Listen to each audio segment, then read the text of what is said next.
তুমি যদি ভেবে থাকো আমাকে বিয়ে করছো জন্য আমার উপরে অধিকার খাটাবে, আবার পরীক্ষায় ভালো নাম্বার করবে, তাহলে জীবনের বড় ভুল করবে। আমি তোমাকে একদম স্বামী হিসেবে মানতে পারছি না। তুমি আমার স্টুডেন্ট হয়ে গেছো, সেখানে তোমাকে আমি স্বামী হিসেবে কিভাবে মেনে নিব? আমাকে কি আপনার বাচ্চা লাগে নাকি? আর আমি অলরেডি ভালো স্টুডেন্ট, আমার কারো সাহায্য লাগে না। আমি নিজের যোগ্যতায় A+ পেয়েছি, বুঝতে পারছেন? আর আপনাকে কে বলছে আমাকে স্বামী হিসেবে মেনে নিতে? সরেন, ঘুমাবো, ঘুমাতে দেন। আয়ান কথাটা বলে নদীর শাড়ির আঁচল সরিয়ে দিয়ে শুয়ে পড়ল। নদী আয়নের দিকে তাকিয়ে ফুঁসতে লাগলো। নদী মুখ ভেঙচি দিয়ে ঘুরে শুয়ে পড়ল।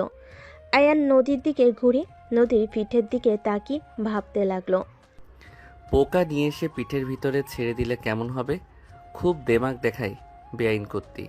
বেশি ভাব নিলে ভাব ভেঙে দিব। এতদিন আপুর জন্য কিছু বলি নাই, এখন কিছু বললে খবর আছে। ওয়েট, আরামে ঘুমানো বের করছি। আয়ন ইচ্ছে করে নদীকে পিছন থেকে জড়িয়ে ধরল। নদী চমকে উঠল সামনের দিকে ঘুরতে।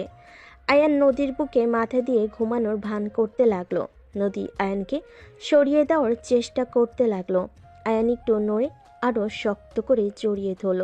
নদী রেগে বলল, তুমি কি জেগে আছো নাকি? ইচ্ছে করে আমাকে জড়িয়ে ধরছো নাকি? আয়ান, ছাড়ো বলছি।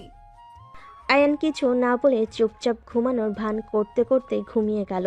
নদী ভাবতে লাগলো। ঘুমিয়ে মনে হয় গেছে। উফ। নদী আয়নকে আর না সরিয়ে দিয়ে ওর হাতের উপরে হাত রেখে ঘুমিয়ে গেল। সকালে আয়নের ঘুম ভাঙলে দেখে নদী ওর বুকে মাথা দিয়ে ঘুমিয়ে আছে। আয়ন ভাবতে লাগলো। কাজটা হইল কি? আমি তো ওনার বুকের উপরে ঘুমিয়ে গেছিলাম, এই আবার আমার উপরে কখন ঘুমালো? আয়ন নদীর কোমরের দিকে চোখ গেলে আয়ন আস্তে আস্তে নদীর কোমরের উপর হাত দিয়ে সুড়সুড়ি দিতে লাগলো। নদী ঘুমের ঘরে চুলকাতে লাগলো। আয়ন মিটিমিটি করে হাসতে লাগলো। আয়ন আবার দিতে যাবে, সাথে নদী বিরক্ত হয়ে উঠে পড়ল। দেখে আয়ন ঘুমিয়ে আছে। আয়নকে জড়িয়ে ধরে শুয়ে আছে। নদী আস্তে আস্তে আয়নের হাত সরিয়ে দিয়ে খাট থেকে উঠে পড়ল। নদী আলমারির কাছে গিয়ে শাড়ি বের করে ওয়াশরুমে চলে গেল। আয়ন এক চোখ খুলে দেখে নদী নাই। আয়ন লাফ দিয়ে উঠে ভাবতে লাগলো। উফ, ওই বেডা বিয়ে করে নিয়ে যাওয়া বাদ দিয়ে গার্লফ্রেন্ড নিয়ে পালাইলো, আর ওর হবু বউ আমার কপালে চলে আসলো। কচু, যদি কোনোদিন সামনে পাই লাথি মারবো পিছনে, বজ্জাত পোলা। আয়ান কথাগুলো ভাবছিল। তখনই ফ্রেশ হয়ে নদী ওয়াশরুম থেকে বের হয়ে দেখে আয়ন কিছু নিয়ে ভাবছে। আয়ানকে দেখে নদী বলে ওঠে। ওই কি ভাবো এত? নদীর কণ্ঠ শুনে আয়ন পিছনে তাকিয়ে বলে, কিছু না। আয়ন কথাটা বলে উঠে আলমারি থেকে শার্ট প্যান্ট বের করে নদীর মাথা থেকে তোয়ালে খুলে নিলে। নদী রাগী লুক নিয়ে তাকিয়ে কিছু বলবে, সাথে সাথে আয়ন ঠোঁটে কিস করে দিয়ে বলে, জামাই কোনো কিছু নিলে রাগ করতে হয় না। তোমাকে তো আমি। কিস করবেন নাকি? নদী থাপ্পড় মারতে যাবে, সাথে সাথে নদীর হাত ধরে আরেক হাত দিয়ে কোমর চেপে ধরে টান দিয়ে কাছে নিয়ে এসে দুহাত পিছনে ধরে বলে, এত রাগ ভালো না বউ, তুমি যে হট, তোমাকে তো খালি আদর করতে ইচ্ছে করছে। এতদিন তো বড় হাপু হিসেবে দেখছি, তাই কখনো সেইভাবে তোমার দিকে তাকাই নাই। এখন তোমাকে দেখে আমি পুরো ফিদা হয়ে গেছি। ভেজা চুলে তোমাকে অসাধারণ লাগছে, তোমাকে দেখে নেশা লেগে যাচ্ছে। আয়নের কথা শুনে নদী ধাক্কা দিলে আয়ন সাথে সাথে দেওয়ালের সাথে ঠেকে গেল। নদীর দিকে হাসি দিয়ে কিছু বলার আগে নদী বলে উঠল, ছি, তোকে ভদ্র নম্র ভেবে এসেছি। এতদিন তোকে নিয়ে কত প্রশংসা করছি সবার কাছে, আর তুই সবার সামনে নিজেকে যেভাবে প্রেজেন্ট করস, আসলে তো তুই তেমন না। কতটা নোংরা তুই! তোর জায়গায় আমি থাকলে আমি তো কখনোই এভাবে কথা বলতাম না। কথা বলা তো দূর, তাকাতামও না। আমি তোর কলেজের ম্যাম, তোর উচিত আমাকে সম্মান করা। আমাকে দেখলে তোর লজ্জা পাওয়া উচিত। আর আমাকে তুই বলস আমি হট? নদীর কথা শুনে আয়ন নদীর হাত ধরে টান দিয়ে নিজের সাথে জড়িয়ে নিয়ে বলে, মাই ডিয়ার ম্যাম, ভুলে যাচ্ছেন আপনি আমার স্ত্রী। আমি মেয়ে না যে শরম পাবো। আমার বউকে আমি যা ইচ্ছে বলবো, এইটা আমার ব্যাপার। আপনি কলেজে ম্যাম, বাসায় আমার বউ, এটাই আপনার পরিচয়। ছাড় বলছি। আর তোর বউয়ের পরিচয় নিয়ে আমার থাকা লাগবে নাকি? ভুলে যাস না, এটা আমার বাপের বাড়ি। তোকে এখানে আমার বাবা আশ্রয় দিয়েছে বলে থাকতে পারতেছিস। এখন আমার শ্বশুর বাড়ি, আমি এখন নিশ্চিন্তে থাকবো। আগে ভাবতাম আমার ভাগ্য অনেক খারাপ, আমার বাবা মা নাই, আমার বোন আমাকে বড় করছে, অনেক কষ্ট অভাবে বড় হয়েছি, অনেক অভিযোগ ছিল, এখন আর নাই। আপনার মতো হট একটা বউ পাইছি, সাথে বড়লোক শ্বশুর বাড়ি। আয়নের কথা শুনে নদী রাগ কন্ট্রোল করতে না পেরে আয়নের মুখে থুতু দিয়ে বলে, তোর বোন কত ভালো, আর তুই মানুষের বাচ্চা হতে পারস না। তোর বোন সহজ সরল, আর তুই হইছস শিয়ানা। অতি উড়া উড়িস না। যদি আমার ফ্যামিলির কেউ বুঝতে পারে তুই আমাকে বিয়ে করছস আমাদের সম্পদের জন্য, আর আমি যদি অভিযোগ করি তুই আমার সাথে বাজে ব্যবহার করস, তুই সবার সামনে যত ভদ্র দেখাস ততটা ভদ্র তুই না, তাহলে তোকে তোর বোনকে ঘাট ধাক্কা দিয়ে বের করে দিবে। আয়ন নদীকে ছেড়ে দিয়ে ওর শাড়ির আঁচল নিয়ে মুখে লাগা থুতুগুলো মুছতে মুছতে বলতে লাগলো, আমি একবারও বলি নাই তোমাদের সম্পদের জন্য তোমাকে বিয়ে করছি। তোমাদের সম্পদে আমি থুতু দেই। আমার পড়াশোনা শেষ হইলে আমি তোমাদের সব ঋণ শোধ করে দিব। নিজে ভালো চাকরি নিয়ে তোমাকে ভাড়া বাসায় থাকবো। আস্তে আস্তে টাকা জমিয়ে নিজস্ব বাড়ি করব।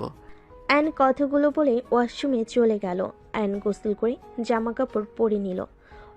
ওয়াশরুম থেকে বের হয়ে রেডি হয়ে নিচে চলে গেল। সবাইকে সালাম দিল। আয়নের সালামের উত্তর নিল সবাই। নদীর ছোট বোন তুলি বলে উঠল, আরে বেয়াই, আপনাকে তো দেখি আজকে বেশি কিউট আর হ্যান্ডসাম লাগছে। তুলির কথা শুনে নদীর ভাবি রূপা বলে ওঠে, আরে লাগবে না আবার, আমার ননদের আদর পেয়ে সুন্দর হয়ে যাচ্ছে। রূপার কথাগুলো শুনে সবাই হাসতে লাগলো। আয়ন লজ্জায় মাথা পিছনে দিয়ে বলতে লাগলো, না মানে, আচ্ছা ভাবি আপু কোথায়? আয়ান, আপু আমি কি আজকে কলেজে যেতে পারবো নাকি কোনো কাজ আছে? আরে ভাই, নতুন বিয়ে করছো, বউকে সময় দাও, কলেজে গিয়ে কি হবে? হ্যাঁ ভাবি বাজে কথা বলেন না। আমি আয়ানকে কখনোই স্বামী হিসেবে মানব না। আমি সবাইকে বলে রাখলাম, আয়ানকে কোনোদিন স্বামী হিসেবে মানব না। তাই আমার সাথে জড়িয়ে ওর বিষয়ে কোনো কথা কেউ বলবে না। নদীর কথা শুনে নদীর আব্বু আম্মু কিছু বলবে তার আগে নদী বের হয়ে গেল। নদীর আম্মু রেগে বলে, দেখলে তোমার মেয়ের কি দেমাক, ওকে যে আয়ান বিয়ে করেছে তাই কথা না, আর সেখানে কত বড় কথা বলল। আয়ানকে স্বামী হিসাবে কখনোই মেনে নিবে না। আর কেউ কিছু বলবে তার আগেই আয়ন নদীর আম্মুর দু কাঁধে হাত দিয়ে ধরে বলে, উফ আন্টি রাগ করেন না, আপনার মেয়েকে পটানোর দায়িত্ব আমার। এমনভাবে পটাবো দেখবেন তখন নিজের মুখে আমাকে স্বামী হিসেবে পরিচয় দিবে। আয়ান, নদীর সাথে পাকনামি যেন করতে যাস না। ওর মাথা ঠান্ডা হলে সব ঠিক হয়ে যাবে। তুই ছোট, তোর সাথে বিয়ে দিয়েছি তাই রাগ করেছে। এখানে যে কেউ রাগ করবে। বৌমা, তুমি সবসময় নদীর হয়ে কথা বলবে না তো? তোমাদের দুজনের আদর পেয়ে পেয়ে এত বড় কথা বলার সাহস পেল। আম্মু ক্ষমা করবেন, আমার কথা যদি কষ্ট পান।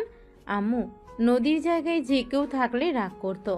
আপনারা হঠাৎ করে আয়ানের সাথে বিয়ে দিলেন, বিষয়টা নদী মেনে নিতে পারছে না, তাইও রেগে আছে। কেন, তোমার ভাই কি ভালো ছেলে না? ওই কি খারাপ ছেলে নাকি যে তোমার ননদ এত বড় কথা বলবে? আম্মু, নদীকে কিছু সময় দেন। আর যত বলুক, স্বামী স্ত্রীর সম্পর্ক পবিত্র থাকতে থাকতে এমনিতেই ভালোবাসা তৈরি হয়ে যাবে। এখন ওই ছোট, আর আয়ানও তো নদীকে বড় আপু বলে ডাকতো। আয়ানকেও নদী তো ছোট ভাইয়ের মতো দেখতো। সেখানে হুট করে স্বামী হয়ে গেলে বিষয়টা লজ্জাজনক ব্যাপার। আমি কিছু বলবো না, তোমরা যা ইচ্ছে করো। নদীর আম্মু রাগ করে চলে যেতে নিবে। আয়ন দৌড়ে নদীর আম্মুর রুমে চলে গেল। নদীর আম্মু খাটের উপর বসলে আয়ন হাঁটু গেড়ে বসে হাত ধরে বলে, আন্টি আপনি এমনভাবে থাকলে কিন্তু আমার ভালো লাগে না। আপনি এইসব নিয়ে চিন্তা করবেন না তো, আমি ওনার মনে জায়গা করে নিবই। আর যা করা লাগবে আমি সব করব। আর সত্যি বলতে আমারও প্রথমে অনেক লজ্জা লাগছিল। ছেলে মেয়ের ভালো করতে গেলে আমরা বাবা মা খারাপ হয়ে যায়। আন্টি এইটা কি বলেন? ভাইয়া আপুরা আর উনিও আপনাদের দুইজনকে অনেক ভালোবাসে। ওনার রাগ হয়েছে তাই এমনভাবে কথা বলছে। আপনি শুধু শুধু রাগ করছেন, দেখেন, আপনি আর আঙ্কেল হুট করে আমাকে বিয়ের কথা বলেন, আমি রাজি হইতে চাই নাই। আপনার মুখের দিকে তাকিয়ে আমি রাজি হয়ে যাই। দুইজনের সময় দরকার। আচ্ছা আন্টি, আমার ফোনটা বাজছে।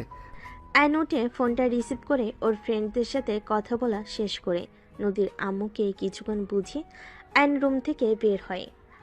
আগের রুমে গিয়ে ব্যাগ নিয়ে বের হইলে আয়নের দুলাভাই আশিক বলে উঠল, আয়ান, গাড়ি ভাড়া নিয়ে যাও। ভাইয়া ভাড়া আছে, ওনার বিয়েতে তো অনেক টাকা উঠছে, ওইগুলো আছে। ও আচ্ছা, আসো, কলেজে নামিয়ে দিয়ে অফিসে যাব। আপনার আবার লেট হয়ে যাইতে পারে, আপনি যান, আমি গ্যারেজ থেকে সাইকেলটা নিয়ে চলে যাব। আচ্ছা, সাইকেল ঠিক করছো? জি, ঠিক করা হয়েছে। আয়ান ওর দুলাভাইয়ের সাথে কথা বলা শেষ করে বাসা থেকে বের হয়ে গেল। সামনে গ্যারেজ থেকে সাইকেল নিয়ে সোজা কলেজে চলে গেল। কলেজে ঢুকে সাইকেলের এক সাইডে রেখে হেঁটে যেতে লাগলো। নিচের দিকে তাকিয়ে থেকে রাকিবকে কল করতে করতে যেতে লাগলো। হঠাৎ কারোর সাথে ধাক্কা খেয়ে ফোন পড়ে যেতে নিবে, সাথে সাথে ক্যাচ ধরে ফেললো। সামনের দিকে তাকিয়ে দেখে নদী পড়ে আছে। আইন কিছু বলার আগেই কিছু স্টুডেন্ট দৌড়ে এসেছে। 3টা মেয়ে নদীকে ধরে তুলল। আর কয়েকটা ছেলে আয়নের মুখে ঘুষি মেরে বলে, তোর এত বড় সাহস, আমাদের ম্যামকে ধাক্কা মেরে ফেলে দিয়ে তাকিয়ে থাকোস। আইনকে আরেকটা মারতে যাবে, সাথে সাথেই নদী বলে, এই ওকে ছাড়ো, ওই বুঝতে পারে নাই আমি তাড়াতাড়ি করে যেতে নিয়ে ধাক্কা লাগছে, যাও তোমরা। নদীর কথা শুনে ছেলেগুলো আইনকে ছেড়ে দিয়ে চলে গেল। আইন ঠোঁটের কাছে হাত দিলে দেখে রক্ত বের হচ্ছে। আইন কিছু না বলে রক্ত মুছতে লাগলো। হঠাৎ করে কয়েকজন এসে নদীকে সালাম দিয়ে আইনকে পিছন থেকে জড়িয়ে ধরে আইনের ঠোঁটে রক্ত দেখে অবাক হয়ে বলে ওঠে, দোষ, তোর মুখে রক্ত? কিছু না, চলো ক্লাসে। আর কখন থেকে কল দিচ্ছি, ধরস না কেন? আয়নোর বন্ধুদের সাথে মিলে ক্লাসে ঢুকে পড়ল। নদীও আয়নের ক্লাসে চলে গেল। নদীকে দেখে সবাই দাঁড়িয়ে সালাম দিল। নদী ক্লাসের ভিতরে এসে সবাইকে নিজের পরিচয় দিয়ে সবার থেকে পরিচয় নিতে লাগলো। আয়নের কাছে গেলে আয়ান দাঁড়িয়ে বলে, আমার নাম আয়ান। নাইস নেম, বসো। নদী ক্লাস শুরু করতে লাগলো। আয়ন নদীকে মুগ্ধ নয়নে তাকিয়ে থেকে দেখতে লাগলো। নদী মাঝে মাঝে আয়নের দিকে তাকালে আয়নের চোখে চোখ পড়তেই নদী চোখ সরিয়ে নিয়ে ক্লাস করতে লাগলো। নদী ক্লাস শেষ হইলে চলে গেল।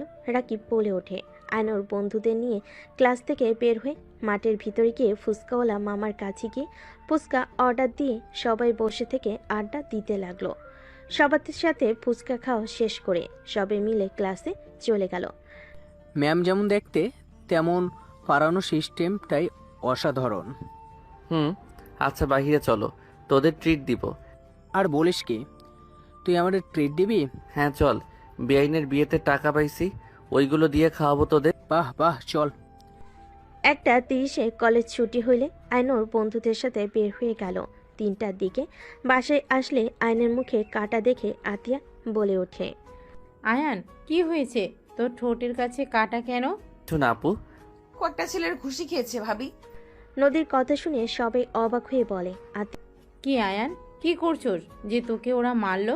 তুই কি ক্ষতি করেছিলি ওদের? তোর অনেক সাহস বেড়ে গেছে, তাই না? আপু, আমি কিছু করি নাই। আতিয়া মারতে আসবে, সাথে সাথে নদী পানি খাওয়া শেষ করে বলে, ভাবি আমাকে ধাক্কা দিয়ে ফেলে দিয়েছিল, তাই আমার স্টুডেন্টরা ওকে মারছে। কোনো স্টুডেন্টের সামনে শিক্ষিকাকে অসম্মান করলে কি ছেড়ে দেবে নাকি? কি, ওই তোমাকে ধাক্কা দিয়েছিল? আয়ান, আমি তোকে এই শিক্ষা দিয়েছি? নিজের স্ত্রী সব স্টুডেন্টের সামনে ধাক্কা দিয়ে ফেলে দিয়ে অসম্মান করস? তোর লজ্জা লাগে না? আইন আতিয়ার কথা শুনে আতিয়াকে কিছু বলবে, তার আগেই আইনের গালে থাপ্পড় বসিয়ে দিল। আইন গালে হাত দিয়ে নদীর দিকে তাকিয়ে থাকলো। নদীর সোফা থেকে উঠে না দেখার ভান করে রুমে চলে গেল। আইনকে আরও মারতে যাবে। আইন দুহাত দিয়ে মাঠ থেকে বাঁচার চেষ্টা করতে লাগলো। নদীর আম্মু বলে ওঠে, বৌমা থামো, ওকে কেন মারছো? তোমার ননদ ভালো মানুষ নাকি? আয়ান, সত্যি করে বলো তো কি হয়েছিল? আর তুমি হঠাৎ করে ওকে ধাক্কা কেন দিয়ে ফেললে? আন্টি, বিশ্বাস করেন, আমি ইচ্ছে করে কিছু করি নাই।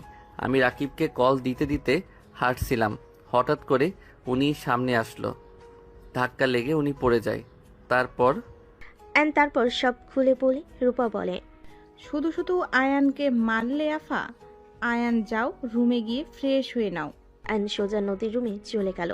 নদী আয়নের দিকে তাকিয়ে থেকে ভিলেন মার্কা হাসি দিল। আয়ন কিছু না বলে ব্যাগ টেবিলের উপর রেখে আলমারি থেকে শার্ট প্যান্ট নিয়ে ওয়াশরুমে চলে গেল। গোসল করে বের হলে শার্ট প্যান্ট বারান্দায় মেলে দিল। আয়ন বারান্দায় দাঁড়িয়ে থেকে পাশের বারান্দার মেয়েটার দিকে তাকাতেই মেয়েটা বলে, হাই আয়ান, কেমন আছো? আলহামদুলিল্লাহ, তুমি কেমন আছো? এই তো আলহামদুলিল্লাহ। বউ কই তোমার? শুয়ে আছে। ও আচ্ছা, সন্ধ্যার দিকে ছাদে এসো। আয়ন মেয়েটাকে কিছু বলবে তার আগে নদী পিছনে দাঁড়িয়ে রাইসার দিকে রাগী লোক নিয়ে তাকাতেই রাইসা চলে যেতে নিলে আয়ন বলে, ওই এখন চলে যাচ্ছ কেন? আমার কথা তো শুনে যাবে নাকি? পরে শুনবো। কথাটা বলে চলে গেল। নদী খাটের কাছে চলে গেল। আয়ন কিছুক্ষণ সামনের দিকে তাকিয়ে থেকে রুমের দিকে তাকিয়ে দেখে নদী খাটের উপর পা ঝুলিয়ে বসে আছে। আয়ন রুমে গিয়ে নদীর পাশে বসে আস্তে করে চুলের খোপাটা খুলে দিলে নদী রাগী লোক নিয়ে তাকাতে আয়ন সাথে সাথে অন্যদিকে তাকিয়ে থেকে বলতে লাগলো, কাউকে চুল ছেড়ে দিয়ে থাকলে বেশি সুন্দর লাগে, বাতাসে উঠলে আরো সুন্দর লাগে। আমার মাথার চুল ছেড়ে দিতে বলছি তোমাকে। কই না তো। তাহলে খুললে কেন? দেখতে মন চাইলো তাই। আচ্ছা শোনো, তুমি কি তখন ব্যথা পেয়েছিলে? মানুষ জন্য কিছু বলি নাই। ব্যথা পাইলে কি আর না পাইলেই কি? পাইছো নাকি সেইটা বলো। পাইছি, কি করবি? কোথায় দেখি? কোমরে আর হাতে একটু পেয়েছি। কানার মতো করে হাঁটো। আয়ন নদীর হাত নিয়ে দেখতে লাগলো। আয়নের কাছ থেকে হাত নিয়ে বলে, ছাড়ো।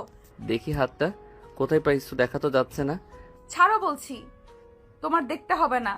দেখাবে নাকি জোর করে কিস করব? বেয়াদব, এখানে ব্যথা পাইছি, কি করবি? হ্যাঁ, নদীর কথা শুনে আয়ন দুষ্টামির হাসি দিয়ে বলে, আমি তো ব্যথার জায়গায় কিস করতে চাইলাম, তাহলে কিস করি। আয়ন নদীর বুকের দিকে যেতে যাবে আয়নের মুখ ধরে বলতে লাগলো, আমি রেগে বলছি, একদম কাছে আসবে না, মারবো কিন্তু। রেগে বসে কেউ রোমান্স করার জন্য বুকের দিকে দেখায় নাকি? নিশ্চয়ই তোমার আমার ভালোবাসা পেতে ইচ্ছা করছে, এত লজ্জা পাও না? নদী আয়নের মাথা সরিয়ে দিয়ে লাফ দিয়ে উঠে দৌড়ে রুম থেকে বের হয়ে গেল। আয়ন খিলখিল করে হাসতে হাসতে খাটের উপরে গড়াগড়ি খেতে লাগলো। নদী পিছিয়ে এসে দরজার আড়াল থেকে আয়নের হাসি দেখে নিজের অজান্তে মুখে হাসি ফুটে উঠল।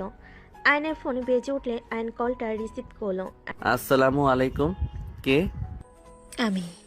ও আমার নাম্বার কোথায় পেলেন? আয়ান, বাসে ফিরে আয় বাবা, আর কত আমাদের শাস্তি দিবি? বাই। আয়ন কল কেটে দিল। আয়নের ফোন বাজতে লাগলো। আয়ন ফোন বন্ধ করে রেখে রুম থেকে বের হয়ে গেল। আয়ন নিচে গেলে তুলি বলে ওঠে, আয়ান, একটু বের হব, তুমি কি আমাকে নিয়ে যাবে? কোথায় যাবে? প্রতিদিন যেখানে যাই সেখানেই। ও আচ্ছা। প্রতিদিন তুই কোথায় যাস রে? ওনার ফ্রেন্ডদের সাথে আড্ডা দিতে যাই। ও তা তুলি, তুই একা যা, প্রতিদিন ওকে নেওয়া কি দরকার? আয়ান গেলে বান্ধবীরা ফ্রিতে খাওয়াই। তুলি কথাটা বলে হাসতে লাগলো। সবাই ভুরু কুচকে তাকায়। নদী বলে ওঠে, মানে কি? মানে আসলে ও তুমি তো মানে আসলে ও তুমি তো আয়ানকে স্বামী হিসেবে মানোই না, তাই তোমাকে বলে কিছু হবে না। আয়ানকে নিয়ে গেলে আমার ফ্রেন্ডরা আয়ানের প্রেমে হাবুডুবু খাচ্ছে। আয়ান ওদের সাথে কথা বললে ওরা ফিদা। এদিকে আমি যা ইচ্ছে অর্ডার দিই খেতে থাকি, সব বিল ওরা দেয়। ঘোরা থেকে শুরু করে সব ওরা পেমেন্ট করে, আমি আর আয়ান শুধু খাই ঘুরি ফ্রিতে। তুলি কথাটা বলে হাসতে লাগলো। সবাই শুনে অবাক হয়ে তাকিয়ে আছে।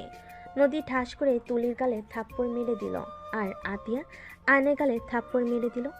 আয়ন তুলি দুজন দুজনের দিকে তাকিয়ে অসহায় চোখে তাকালে আতিয়া বলে ওঠে, মেয়েদের মন নিয়ে খেলা করতে খুব ভালো লাগে তোর, তাই না?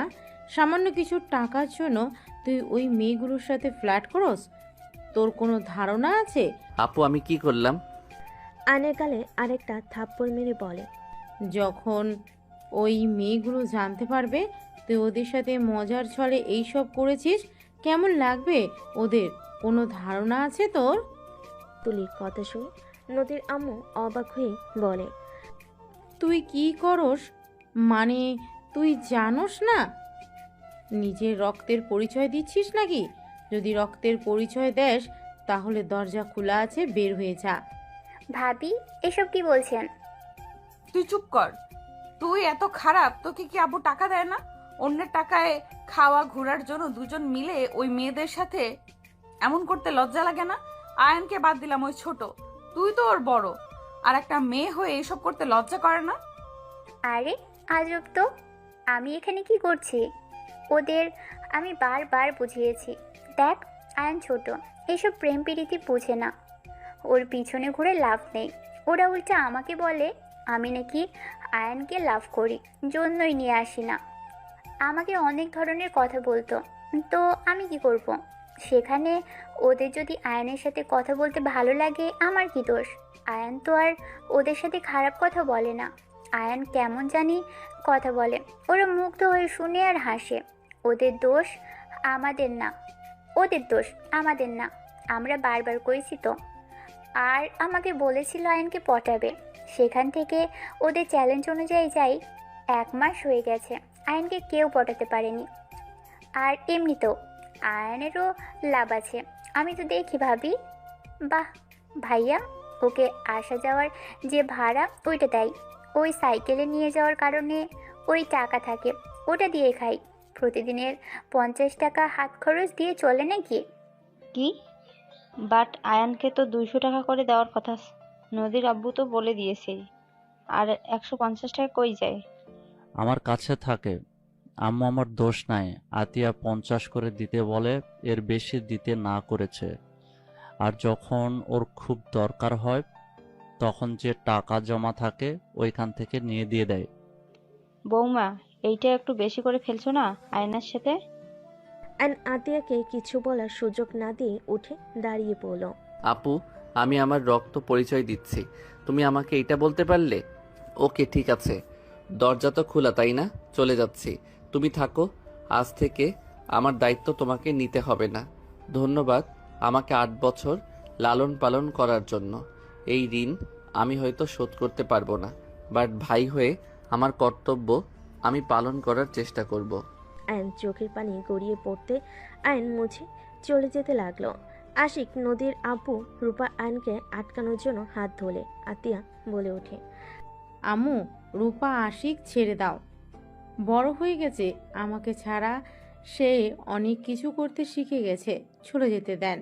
আর নদী ও আয়ানকে স্বামী হিসেবে মানে না, তাই কোনো চিন্তার বিষয় নেই যে ওই চলে গেছে নদী কষ্ট পাবে।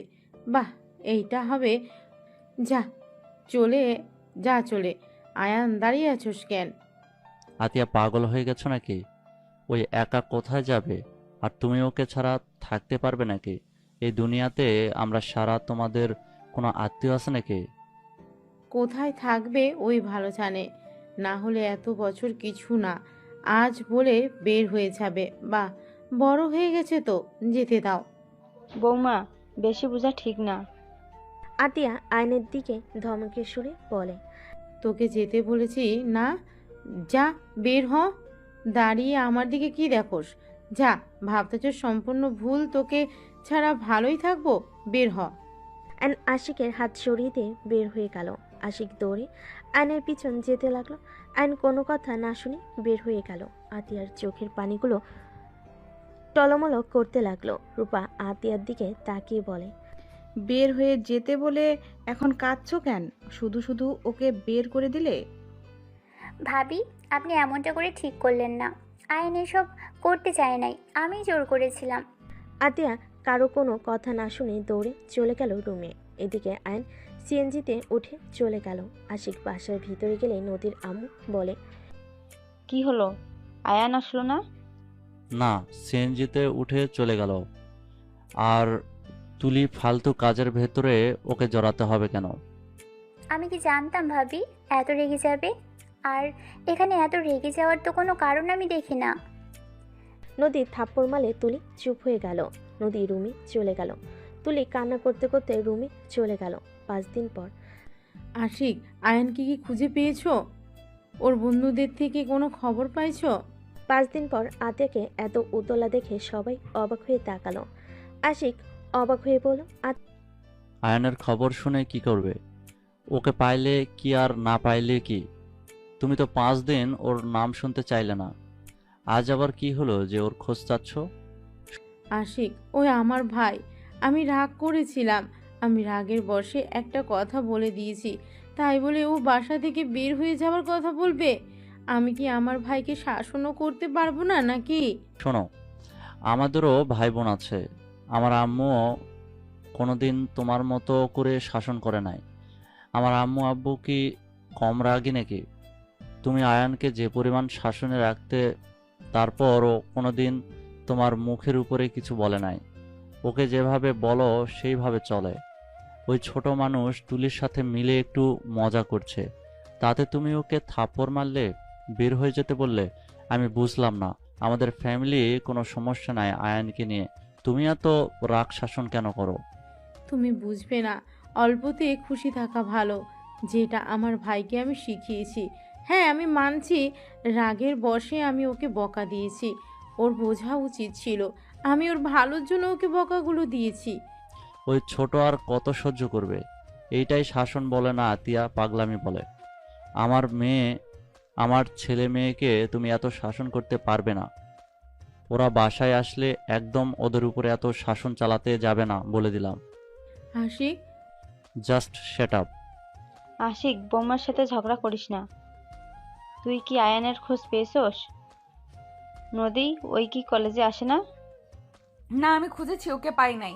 ওর ফ্রেন্ডদের জিজ্ঞেস করলে বলে কিছু জানে না। ও সম্পর্কে বেশি ঘাটলে নানা ধরনের প্রশ্ন করবে, তাই আর কিছু বলি নাই। ওর ফ্রেন্ডদের তুমি চেনো নদী? বাট বাসা কই তা জানি না। মনে হয় বস্তির ওইদিকে হবে। ওদের ওইদিকে কয়েকবার যেতে দেখেছি। উফ, কেন যে রাগ দেখাতে গেলাম, ফোনটাও নেয় নাই। আতিয়া কান্না করতে লাগলো। রূপা আতিয়াকে ধরে হঠাৎ করে আতিয়ার কল বেজে উঠল। আয়নের ফোন দেখে কল এসেছে। আতিয়া তাড়াতাড়ি ফোনটা রিসিভ করলো। আসসালামু আলাইকুম, কে? ওয়ালাইকুম আসসালাম আতিয়া। ও আপনি? দেখেন, আয়ানকে আপনারা যদি নিয়ে যেয়ে থাকেন তাহলে আমার ভাইকে ফিরিয়ে দেন। আমার ভাইকে ছাড়া আমি থাকতে পারবো না। আমার ভাইকে ফিরিয়ে দেন। আতিয়া, এসব কি বলছো? আয়ান তোমার কাছে নাই? আপনি এমন অবাক হচ্ছেন, আপনারা ওকে নিয়ে গেছেন। আতিয়া, এসব কি বলো? আয়ানকে আমরা নিয়ে আসি নাই। আমরা তো লন্ডন, আমরা কিভাবে নিয়ে আসবো? আয়ানকে নিয়ে যাওয়ার জন্য এসেছিলাম, আয়ান আসে নাই। তোমার সাথে কথা বলারও সুযোগ দেয় নাই। সত্যি আপনারা ওকে নেন নাই? তুমি নাম্বারটা দেখো। আতিয়া নাম্বারের দিকে তাকিয়ে দেখে বাহিরের দেশের নাম্বার। আতিয়া কান্না করতে করতে বলে, ওকে রাখছি। আয়ান কোথায়? ওর কি হয়েছে? তুমি ঠিক আছো আতিয়া? আয়ানের সাথে কিছু হয়েছে তোমার? আতিয়া, কথা বলো। আতিয়া ফুপিয়ে ফুপিয়ে কান্না করতে করতে বলে, জানি না, আমার উপরে রাগ করে বের হয়ে গেছে। আজ 5 দিন ওর কোনো খোঁজ খবর নেই। আতিয়ার কথা শুনে আয়নের আম্মু থমকে গেল। আয়নের আম্মু বলে, কি বলছো? আমি সেই দিন কথা বললাম, ওই আমার ফোন কেটে দিয়ে ফোন বন্ধ করে দিয়েছিল। ওর বন্ধুদের সাথে যোগাযোগ করো, আমি মানুষ লাগিয়ে দিচ্ছি, তুমি কান্না করো না। আপনার সাহায্য আমার লাগবে না। আমি আমার ভাইকে একা খুঁজে নিয়ে আসব। আর আপনি আমার ভাইকে কেন কল দেন? আপনাকে কতবার বলেছি আমার ভাই আমার সাথে যোগাযোগ রাখার চেষ্টা করবেন না। আতিয়া, কেন এমন করছো? আমাদের কি ক্ষমা করা যায় না? আজ 9 বছর হয়ে গেল তোমরা দুইজন আমাদের থেকে দূরে। আমরা তো তোমার বাবা মা, কেন এমন করছো? তোমার আব্বুর ভুলের জন্য শেষ তো শাস্তি পেয়েছে। চুপ করেন, আপনাদের কথা আমি শুনতে চাই না। আমার ভাইকে আমি ফিরিয়ে নিয়ে আসব। আমি আমার ভাইয়ের উপর আপনার হাজবেন্ডের আর আপনার বড় ছেলের ছোঁয়াও পড়তে দিব না। Just hate you. আয়নের আম্মুকে কিছু বলতে না দিয়ে কল কেটে দিয়ে রাগে বসে ফোন আচার দিয়ে ভেঙে ফেলল। আতিয়ার এমন রাগ দেখে সবাই চমকে গেল। আতিয়া ওর ফোন বের করে একজনকে কল দিয়ে বলল, আসসালামু আলাইকুম, আমি আতিয়া। ওয়ালাইকুম আসসালাম। চাচ্চু, তুমি কোথায়? আমি যেখানে থাকার সেখানে আছি। আপনি আমাকে সাহায্য করতে পারবেন? কি হয়েছে চাচ্চু, কান্না করছো কেন? আমি আয়ানের পিক আপনাকে দিচ্ছি। 2 ঘন্টার ভিতরে ওকে খুঁজে বের করে দিবেন। কি হয়েছে আয়নের? আমার সাথে ঝামেলা হয়েছিল, রাগ করে চলে গেছে। 5 দিন ধরে ওর কোনো খোঁজ পাচ্ছি না। আমার যতটা ধারণা ও এই এলাকায় আছে। ওর কাছে বেশি টাকা নাই যে বাইরে যাবে। ঠিক আছে, কান্না করো না, আমি দেখছি। আতিয়া কথাগুলো বলে ফোন কেটে দিল। আয়নের পিক পাঠিয়ে দিল। আতিয়া নিজ থেকে সিম ভেঙে ফেল। আশিক বলে ওঠে, কাকে বললে যে 2 ঘন্টার ভেতর আয়ানকে বের করে দেবে? এইটা কিভাবে সম্ভব? আমরা 5 দিন ধরে খুঁজে যাচ্ছি, পাচ্ছি না। আর আয়ানের ফোনের সিম ভেঙে কেন ফেললে? এই সিম ফোনের কোনো দরকার নেই। আর যাকে বলেছি তার উপরে আমার বিশ্বাস আছে। আতিয়ার ফোন বেজে উঠলে আতিয়া কল রিসিভ করতেই আয়ান বলে ওঠে, আপু, ওরা আমাকে ধরে নিয়ে এসেছে। আপু আমাকে যেতে দিচ্ছে না। তুই বল আপু, বাসায় যেতে বলেছে। আয়ন কিছু বলার আগেই চাচ্চু ফোন রিসিভ করে বলে, আতিয়া, আয়ান আজকে আমাদের কাছে থাক। তোমার আম্মুরা কাজিনরা ওকে যেতে দিবে না। আয়ানকে আসতে দেন, ওই পরে গিয়ে ঘুরে আসবে। তুমি এখানে আসো। ভাই। আতিয়া কল কেটে দিল। আয়নের ফোনগুলো সিম সব টুকরো টুকরো তুলে ডাস্টবিনে ফেলে দিয়ে রান্নাঘরে চলে গেল। নদীর আম্মু আশিককে বলল, বৌমা আমাদের থেকে মনে হয় কিছু লুকাচ্ছে। ওর কথা বলার ধরন চেঞ্জ হয়ে গেছে। 2 ঘন্টার ভিতরে একটা মানুষকে কিভাবে খুঁজে বের করবে? আমিও বুঝতে পারছি না, এমন সরল নরম কণ্ঠে মানুষ কিভাবে এভাবে কথা বলতে পারে। রাগের চটে ফোন ভেঙে ফেললো। সবাই টুকটাক কথা বলতে লাগলো। 3 ঘন্টা পর কলিং বেল বাজার শব্দ হলো। কাজের লোক দরজা খুলতে চলে গেল। আইন ভিতরে ঢুকলো। সবাই অবাক হয়ে গেল। আতিয়ার সামনে কাপা কাপা কণ্ঠে বলল, আই এম সরি। লাস্টে 37 কার নাম্বার? আয়ান থমকে গেল। আয়ন ভয় ঢোক গিলে বলে, না মানে। আয়নের গালে সজোরে থাপ্পড় মেরে কলার ধরে বলে, না মানে কি? লাস্টে 37 কার? উত্তর দে আমাকে। আপু, আই এম সরি। আয়ন আতিয়াকে জোর করে জড়িয়ে ধরে কান্না করতে করতে বলে, আপু, আমাকে ক্ষমা করে দাও। বিশ্বাস করো, আমি তোমাকে ছাড়া কোথাও যাব না। উনি আমাকে কল দেয়, আমি ব্লগ দিতে গিয়েও পারি না।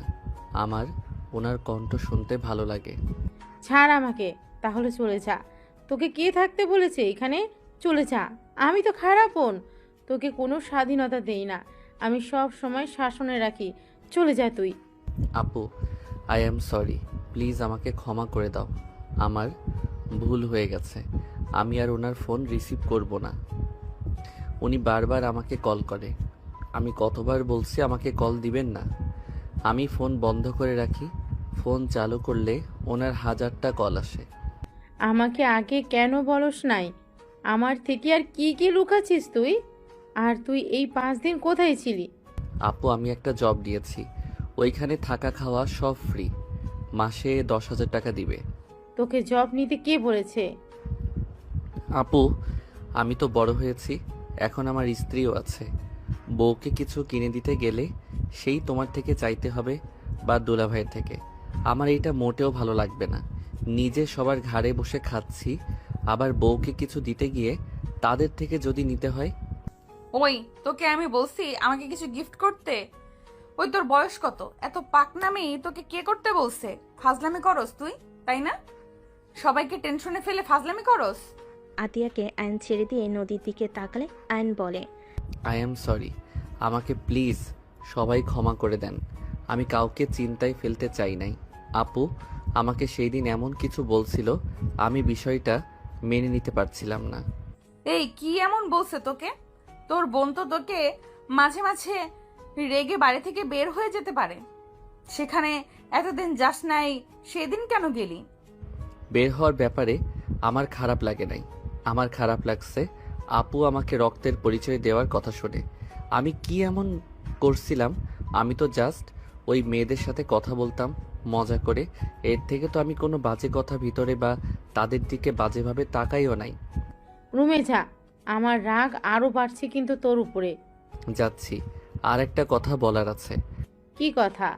আপু, সাথী মেয়েটা আমার পিছনে লাগছে। সাথীকে? যে আমাকে ধরে নিয়ে গেছিল, ওনার ছোট মেয়ে, আমাদের পাশে কলেজে নাকি পড়ে। ও, তুই এড়িয়ে যাবি? আর তুই বিয়ে করছিস এটা কাউকে জানানোর দরকার নেই। আপু, না জানালে ওরা বিয়ে কথা বলছে। আমার পড়াশোনা শেষ হইলে অনুষ্ঠান করবে। আর ইন্টার পরীক্ষা দেওয়ার পরে আমাদের নাকি বিয়ে পড়িয়ে রাখবে। আমি কথা বলে নিব, তুই যা রুমে। কে বিয়ে পড়াবে? আসলে তোমাদের বড় ভাই বোনের মাঝে চলছেটা কি? তোমাকে কে কিডন্যাপ করেছিল? আমু, কিডন্যাপ না, আমি যাকে বলেছিলাম সেই ওকে খুঁজে নিয়ে গেছিল। ও আরেকটা কথা আপু, রূপা মেয়েটা নাকি ভাবি হয়। আঙ্কেলের কোম্পানির শেয়ারে যে মেয়েটা আছে উনি। কি? হুম। সব ঝামেলা একসাথে আসা লাগবে? রূপা ম্যাম তোমার ভাবি হয় মানে? কি বলো এসব? ওনার সাথে তোমাদের সম্পর্ক হওয়ার তো দূর, ওনাদের তো অনেক বড় বিজনেস আছে, ওনার শ্বশুর শাশুড়ি সব লন্ডন থাকে, উনি বছরের একবার আসে, ওনাদের সাথে তোমাদের সম্পর্ক থাকার কোনো ভাবে সম্ভব না। ওর কথা রাখো তো, ও তো বড় মাপের মানুষদের সাথে আমাদের কি সম্পর্ক হবে? সাথী ওর বড় বোন রূপা, রূপার আব্বুকে আমি চিনি, উনি তো ভালো মানুষ, গরিবদের সাহায্য করে, সেখান থেকে পরিচয়। ও তাই বলো? আয়ন চলে গেল। আতিয়া নিজের রুমে চলে গেল। তুলি বলে ওঠে, দেখছো, সাথী আমাদের সাথে পড়ে, আমাদের ক্লাসে টপার, সেও ওর পিছনে লেগেছে। শুধু আপু আয়নের মর্ম বুঝলো না। Just shut up. নদী ধমক দিয়ে চলে গেল। আয়ন গোসল করে পোশাক পরে খাটের পর বসতেই নদী বলে ওঠে, বড়লোক বউ পেয়ে যাচ্ছিস, তোর তো মনে হয় খুশিতে আজ ঘুম হবে না। বাজে কথা বলো না। চকলেট খাবে? তোর চকলেট তুই খা। আমার শার্ট দিয়ে নাক পরিষ্কার করছিলেন নাকি? একটা শার্টের অবস্থা খারাপ। হো, ঠান্ডা লাগছে দেখে তো মনে হয় না। কান্না করছেন নাকি? হি হি। আমার বউ আমাকে একটু হইলেও ভালোবাসে। চুপ কর, কে তোকে ভালোবাসে? হ্যাঁ, আয়নের সামনেই আঙ্গুল তুলে কথাগুলো বলতেই আয়ন সাথে সাথে নদীর হাত ধরে টান দিয়ে কোলে বসিয়ে দিয়ে পিছন থেকে জড়িয়ে ধরে ঘাট থেকে চুল সরিয়ে কিস করলে নদী কেঁপে উঠল। নদী নিজেকে ছাড়ানোর চেষ্টা করতে লাগলো। আয়ন নদীর পেটে হাত দিয়ে নিজের সাথে চেপে ধরে বলল, ভালোবাসো মুখে বললে কি সমস্যা? হ্যাঁ, আমি তোকে ভালোবাসি না, ছাড় বলছি। আয়ন নদীকে টান দিয়ে খাটের উপর ফেলে দিয়ে দুই হাত খাটের সাথে চেপে ধরে মুখের কাছে নিয়ে যেতে নিলে নদী নিজেকে ছাড়ানোর চেষ্টা করতে লাগলো। আয়নের নিঃশ্বাস যত মুখের উপর পড়তেছে নদী কেঁপে উঠতে লাগলো। আয়ন ঠোঁটের কাছে গেলে নদীর ঠোঁট জোড়া কাঁপতে লাগলো। আয়ন ঠোঁট জোড়া নিজের দখলে নিয়ে নিল। নদীর চোখ বন্ধ করে ফেলো। আয়ন নদীর ঠোঁট জোড়া নিজের দখলে নিয়ে নিল। নদীর নিঃশ্বাস ঘন হতে লাগলো। আয়ন আস্তে আস্তে নদীর শাড়ির আঁচলে হাত দিয়ে সরিয়ে দিতেই হঠাৎ করেই নদীর ফোন বেজে উঠল। নদী ধাক্কা দিয়ে সরিয়ে দিয়ে শাড়ির আঁচল ঠিক করে ফোন হাতে নিয়ে বারান্দায় চলে গেল। আয়ন ভুরু কুচকে তাকিয়ে বিড়বিড় করে বলতে লাগলো, শালা কল দেওয়ার সময় পেল না। আয়ন কথাটা বলে উঠে পড়তে বসলো। আয়ন পড়াশোনায় মনোযোগ দিতে লাগলো। নদী কথা বলা শেষ করে পিছনে ঘুরে আয়নের দিকে তাকিয়ে থেকে বারান্দা থেকে বের হয়ে ল্যাপটপ নিয়ে খাটে বসলো। আয়নের ফোনের কথা মনে পড়তেই আয়ন পিছনের দিকে ঘুরে তাকিয়ে বলল, বউ, আপু কি আমার ফোনটা নিয়ে নিয়েছে? ভেঙে ফেলছে, ফোন সিম দুইটাই। নদীর কথা শুনে আয়নের মন খারাপ হয়ে গেল। আয়ন আর কিছু না বলে চুপচাপ পড়তে বসলো। নদী আয়নকে দেখে বলল, এই সত্যি করে বলো তো, তোমরা ভাই বোন আমাদের থেকে কি কিছু লুকাচ্ছ নাকি? কি লুকাবো? আমার মনে হয় কিছু লুকাচ্ছ। লুকাচ্ছি। আপনাকে লাভ করি, আপনি বোঝেন না। ফালতু। নদী আর কিছু না বলে কাজ করতে লাগলো। আয়ন পরে মনোযোগ দিতে লাগলো। রাতে সবাই খেতে গেল। আয়ন খাবার খেতেই নদীর পাশে বসলো। আতিয়া সবাইকে খাবার দিতে লাগলো। আয়নকে খাবার দিলে আয়ন নিচের দিকে মাথা দিয়ে চুপচাপ খেতে লাগলো। হঠাৎ করে আতিয়ার দিকে তাকালে আতিয়া বলে ওঠে, কিছু বলবি নাকি? না। তাহলে বারবার তাকাচ্ছিস কেন? আয়ন কিছু না বলে খেতে লাগলো। আয়ন আতিয়ার দিকে তাকিয়ে বলে, আপু আমার খেতে ইচ্ছা করছে না। কেন, কি হয়েছে? কিছু না, আমি খাবো না, গলা দিয়ে ভাত নামছে না। আয়নের কণ্ঠটা কান্নামাখা হইলে আতিয়া বলে ওঠে, আর 1 মাস আছে কুরবানি ঈদের, তখন আমি তোকে ছেড়ে দিব। এই 1 মাস এখানে থাক। আর নদী তোকে যেহেতু পছন্দ করে না, নদী তুমি আয়ানকে ডিভোর্স দিয়ে দিও, ও এখান থেকে একেবারের জন্য চলে যাবে। আতিয়ার কথা শুনে নদীর বুকটা কেঁপে উঠল। আয়নের দিকে তাকালো। নদীর আম্মু বলে, এইসব কি বলো? ডিভোর্স দিব মানে? আর আয়ান এবার কোথায় যাবে? আম্মু দেখেন, নদী আয়ানকে অপছন্দ করে, সেখানে জোর করে কোনো সম্পর্ক রাখা উচিত না। আমার মনে হয় ডিভোর্স দেওয়া ভালো। আমাদের জন্য দুইজন একে অপরকে অপছন্দ করে জোর করে একই ছাদে থাকছে আমাদের জন্য। আমরা এইটা হতে দিতে পারি না। মেয়েদের স্বাধীনতা বলে একটা কথা আছে। একটা জিনিস বুঝলাম না, তুমি সব সময় মেয়েদের হয়ে এত কথা কেন বলো? মেয়ে হয়ে কি আমাদের কোনো স্বাধীনতা থাকবে না নাকি? বিয়ে সারা জীবনের ব্যাপার। সেখানে নদী আয়নকে সহ্য করতে পারছে না, সেখানে বাধ্য হয়ে আয়নের সাথে থাকার কোনো মানে হয় না। দুজনের জীবন নষ্ট। আমারও তাই মনে হয়, ওদের বাধ্য হয়ে সম্পর্কে রাখা উচিত না। দুজন চুপ করবে। খাবার খেতে দিবে নাকি উঠে চলে যাব? আতিয়া বসল, সবে খাবার খেতে লাগলো। আয়ন অল্প খেয়ে উঠে চলে গেল। আয়ন রুমে গিয়ে বসে থেকে ভাবতে লাগলো। উনি কি আসলে আমাকে ভালোবাসে না নাকি? একটা কথাও বলল না আপু, যে ডিভোর্সের কথা বলল কিছু বলল না, চুপচাপ কথাগুলো শুনলো। ওকে ডিভোর্স দিলে আমিও দিব। আমিও চাই না জোর করে ওনার সাথে থাকতে। ভালো লাগছে না, চারিদিকে শুধু অশান্তি। আয়ন কথাগুলো ভাবতে লাগলো। আয়ন খাটের এক কোণে শুয়ে থেকে কথাগুলো ভাবতে লাগলো। নদী রুমের ভিতরে এসে আয়নকে ভাবতে দেখে কিছু বলল না। খাটে শুয়ে লাইট অফ করে দিল। ডিম লাইট জ্বালিয়ে উপরের দিকে তাকিয়ে থাকতে লাগলো। আয়ন নদীর হাতের উপরে মাথা দিয়ে পেট উপরে হাত রেখে জড়িয়ে ধরে বলল, তুমি কি সত্যি আমাকে ডিভোর্স দিবে? আচ্ছা, আমাকে কি সত্যি ভালোবাসা যায় না? আমি অন্য কাউকে ভালোবাসি। নদীর কথা শুনে আয়নের বুকের ভিতর কেঁপে উঠল। আয়ন এক সেকেন্ডের ভিতরে নদীর উপর থেকে হাত সরিয়ে নিল। আয়ন খাট থেকে নেমে বালিশ নিয়ে সোজা সোফায় চলে গেল। নদীর চোখের পানিগুলো গড়িয়ে পড়ল। নদী মনে মনে ভাবতে লাগলো, এই তোমার ভালোবাসা আয়ান? অন্য কাউকে ভালোবাসি শুনে আমার পাশের জায়গাটা ছেড়ে দিলে? নিজের স্ত্রীকে নিজের করে রাখার বয়স তোমার হয় নাই। কিভাবে নিজের জায়গায় ধরে রাখতে হয় সেটা তুমি জানো না আয়ান। নদী কথাগুলো ভাবতে ভাবতে চোখের পানি ফেলতে ফেলতে ঘুমিয়ে গেল। আয়ন এপাশ ওপাশ হতে লাগলো। আয়ন ভাবতে লাগলো, আমাকে ভালো না বাসলে আমি ছিলাম না দেখে আমার শার্ট জড়িয়ে কেন কান্না করছে? আর সত্যি কান্না করছে নাকি আমার ভুল ধারণা? আমি কাছে গেলাম, আমাকে শুধু মুখে বলল সরে যেতে। কই প্রথমের মতো তো জোর করে সরিয়ে দেওয়ার চেষ্টা তো করলো না। উফ, মেয়ে মানুষকে বোঝা বড্ড কঠিন। আমার বোন একটা আছে, এত পেঁচালো কেন এই মেয়ে মানুষ, ধ্যাত ভালো লাগে না। আয়ন কথাগুলো বলে ঘুমিয়ে গেল। সকালে ঘুম ভাঙলে নদী আয়নের দিকে কিছুক্ষণ তাকিয়ে থেকে ওয়াশরুমে চলে গেল। আয়নের ঘুম ভাঙলে খাটের দিকে তাকিয়ে দেখে নদী নাই। আয়ন উঠে ওয়াশরুমের দিকে তাকিয়ে বুঝলো ওয়াশরুমে গেছে। আয়ন উঠে বারান্দায় চলে গেল। বারান্দার গ্রিল ধরে দাঁড়িয়ে থাকতে লাগলো। হঠাৎ করে সামনে থেকে রাইসা বলে উঠল, গুড মর্নিং আয়ান, কেমন আছো? গুড মর্নিং, আলহামদুলিল্লাহ ভালো। তুমি কেমন আছো? আলহামদুলিল্লাহ। কাকির থেকে শুনলাম তুমি নাকি রাগ করে বের হয়ে গেছিলে। ওই আর কি। আর এমন করবে না, তুমি তো জানো ভাবি তোমাকে কত ভালোবাসে। যাই হোক, তোমার বাসার সবাই কেমন আছে? আলহামদুলিল্লাহ। তা বাসায় আসো, ঘুরে যাও। আম্মু আব্বু তোমার কথা জিজ্ঞেস করে। ছেলেটা কোথায়, রাগ করে গেল? যাবো এক সময়, কলেজে যেতে হবে। ওকে যাও। রাইসা চলে গেলে আয়ন পিছনে ঘুরে তাকালে দেখে নদী তাকিয়ে আছে। আয়ন কিছু না বলে নিচের দিকে তাকিয়ে আলমারির কাছে গিয়ে শার্ট প্যান্ট নিয়ে ওয়াশরুমে চলে গেল। ফ্রেশ হয়ে পোশাক চেঞ্জ করে আয়ন বের হইল। ব্যাগ কাঁধে নিয়ে নিচে চলে গেল। আয়ন একজনকে দেখে অবাক হয়ে গেল। আয়ন বলে উঠল, খালা।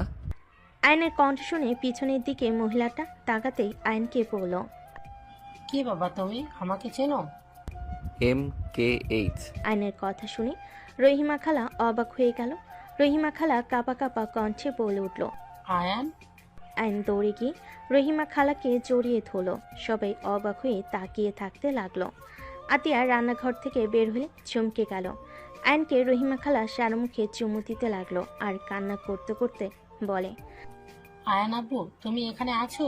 বড় মামুনি কোথায়? আপু।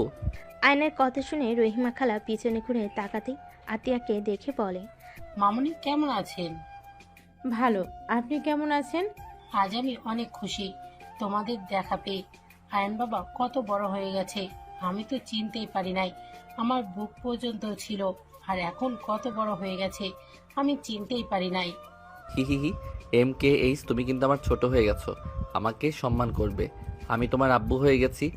আয়নের কথা শুনে রহিমা খালা ফিক করে হেসে বলে, একদম, আপনি আমার আব্বু হয়ে গেছেন। মামুনি, আপনি দয়া করে বাবুকে নিয়ে চলেন, আমি ওনাদের খবর দেই। খালা, দয়া করে এখানে কোনো ধরনের কথা তুলেন না। আয়ান, কলেজে যাচ্ছিস না? রহিমা, তুই ওদের দুজনকে চিনোস? রহিমা খালা কিছু বলবে তার আগেই আতিয়া বলে, আম্মু, ওনার সাথে আগে পরিচয় ছিল, ওনার সাথে থাকা হয়েছিল, ওনার বাসায় কাজ করতাম তো। ও আচ্ছা। মামুনি, কি বলেন এসব?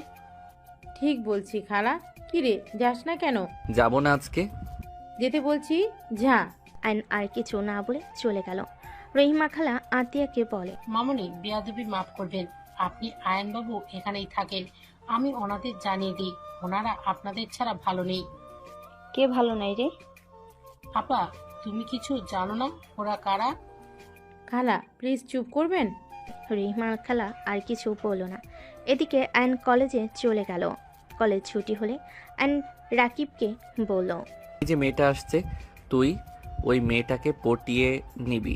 যদি নিস তাহলে তোর লাইফ সুন্দরভাবে কাটবে। কে ও? এখানে নাম করা বিজনেসম্যানের ভাতিজি। বলিস কি, রাহেন চৌধুরীর ভাতিজি? হ্যাঁ, থাক, আমি যাই। আয়নের সাথে কিছু বলার আগে সাইকেল নিয়ে জোরে চালিয়ে চলে গেল। নদীকে দাঁড়িয়ে থাকতে দেখে আয়ন সামনে গিয়ে বলে, সাইকেলে যাবেন নাকি? নদী কিছু না বলে পাশে রিকশায় উঠে পড়ল। আয়ন আর কিছু না বলে ওর পিছন পিছন যেতে লাগলো। বাসে গেলে নদী সোজা রুমে চলে গেল। আয়নও রুমে চলে গেল। নদী ফ্রেশ হয়ে নিচে চলে গেলে আয়ন ফ্রেশ হতে চলে গেল। ফ্রেশ হয়ে নিচে গেলে আয়ন আতিয়াকে বলল, আপু, আমি একটু বাইরে যাব। MKH, তুমি কতদিন আছো? আছি, আজকেই দিনটাই। MKH মানে কি? নদীর কথা শুনে আয়ন কিছু না বলে চলে গেল। রহিমা খালা হেসে বলে, MKH মানে মিষ্টি খালা। এই আমাকে ছোটবেলা থেকে এটাই বলে ডাকে। ও আচ্ছা। হঠাৎ করে আয়ন দৌড়ে বাসার ভিতর ঢুকলো। সবাই ভুরকুচকে তাকালে আয়ন আতিয়াকে বলল, MKH, আপনি এটা কি করলেন? আপু তো এখন রেগে যাবে। মানে? আপু। আয়নের কথা শুনে সবাই দরজার দিকে তাকাতেই থমকে গেল। সবাই ঢোক গিলতে লাগলো। নদীর আব্বু আম্মু দৌড়ে গিয়ে বলতে লাগলো, ম্যাম স্যার, আমাদের এই গরিবের ঘরে আপনারা প্লিজ ভিতরে এসে বসেন। এইভাবে উত্তেজিত হবেন না, আমরা সাধারণ মানুষ, আমাদের দয়া করে এভাবে ট্রিট করবেন না। আর পাঁচটা মানুষকে যেইভাবে দেখেন সেইভাবেই দেখেন। স্যার, ম্যাম, আপনারা বসেন। আশিক ভালোভাবে সোফা পরিষ্কার করতে লাগলো। তুলি দেখে অবাক হয়ে বলল, ম্যাম আপনি?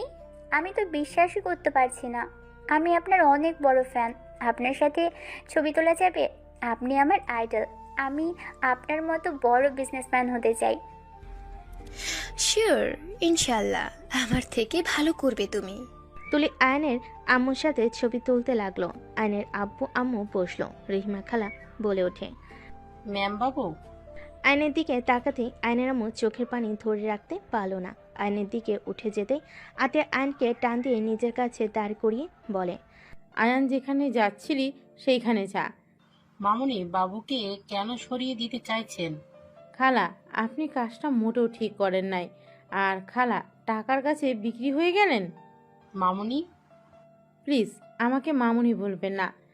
বৌমা, আমার বোনের সাথে এরকম ব্যবহার করছো? যাও ওনাদের জন্য শরবত বানিয়ে নিয়ে আসো, গরমের সময়। আতিয়া চলে গেল আয়নের আব্বু আম্মুর জন্য শরবত বানিয়ে নিয়ে আসতে। খালা এগিয়ে গেলে আতিয়া হাত সরিয়ে দিয়ে বলে, মা হয়ে টাকার কাছে বিক্রি হয়ে গেছেন।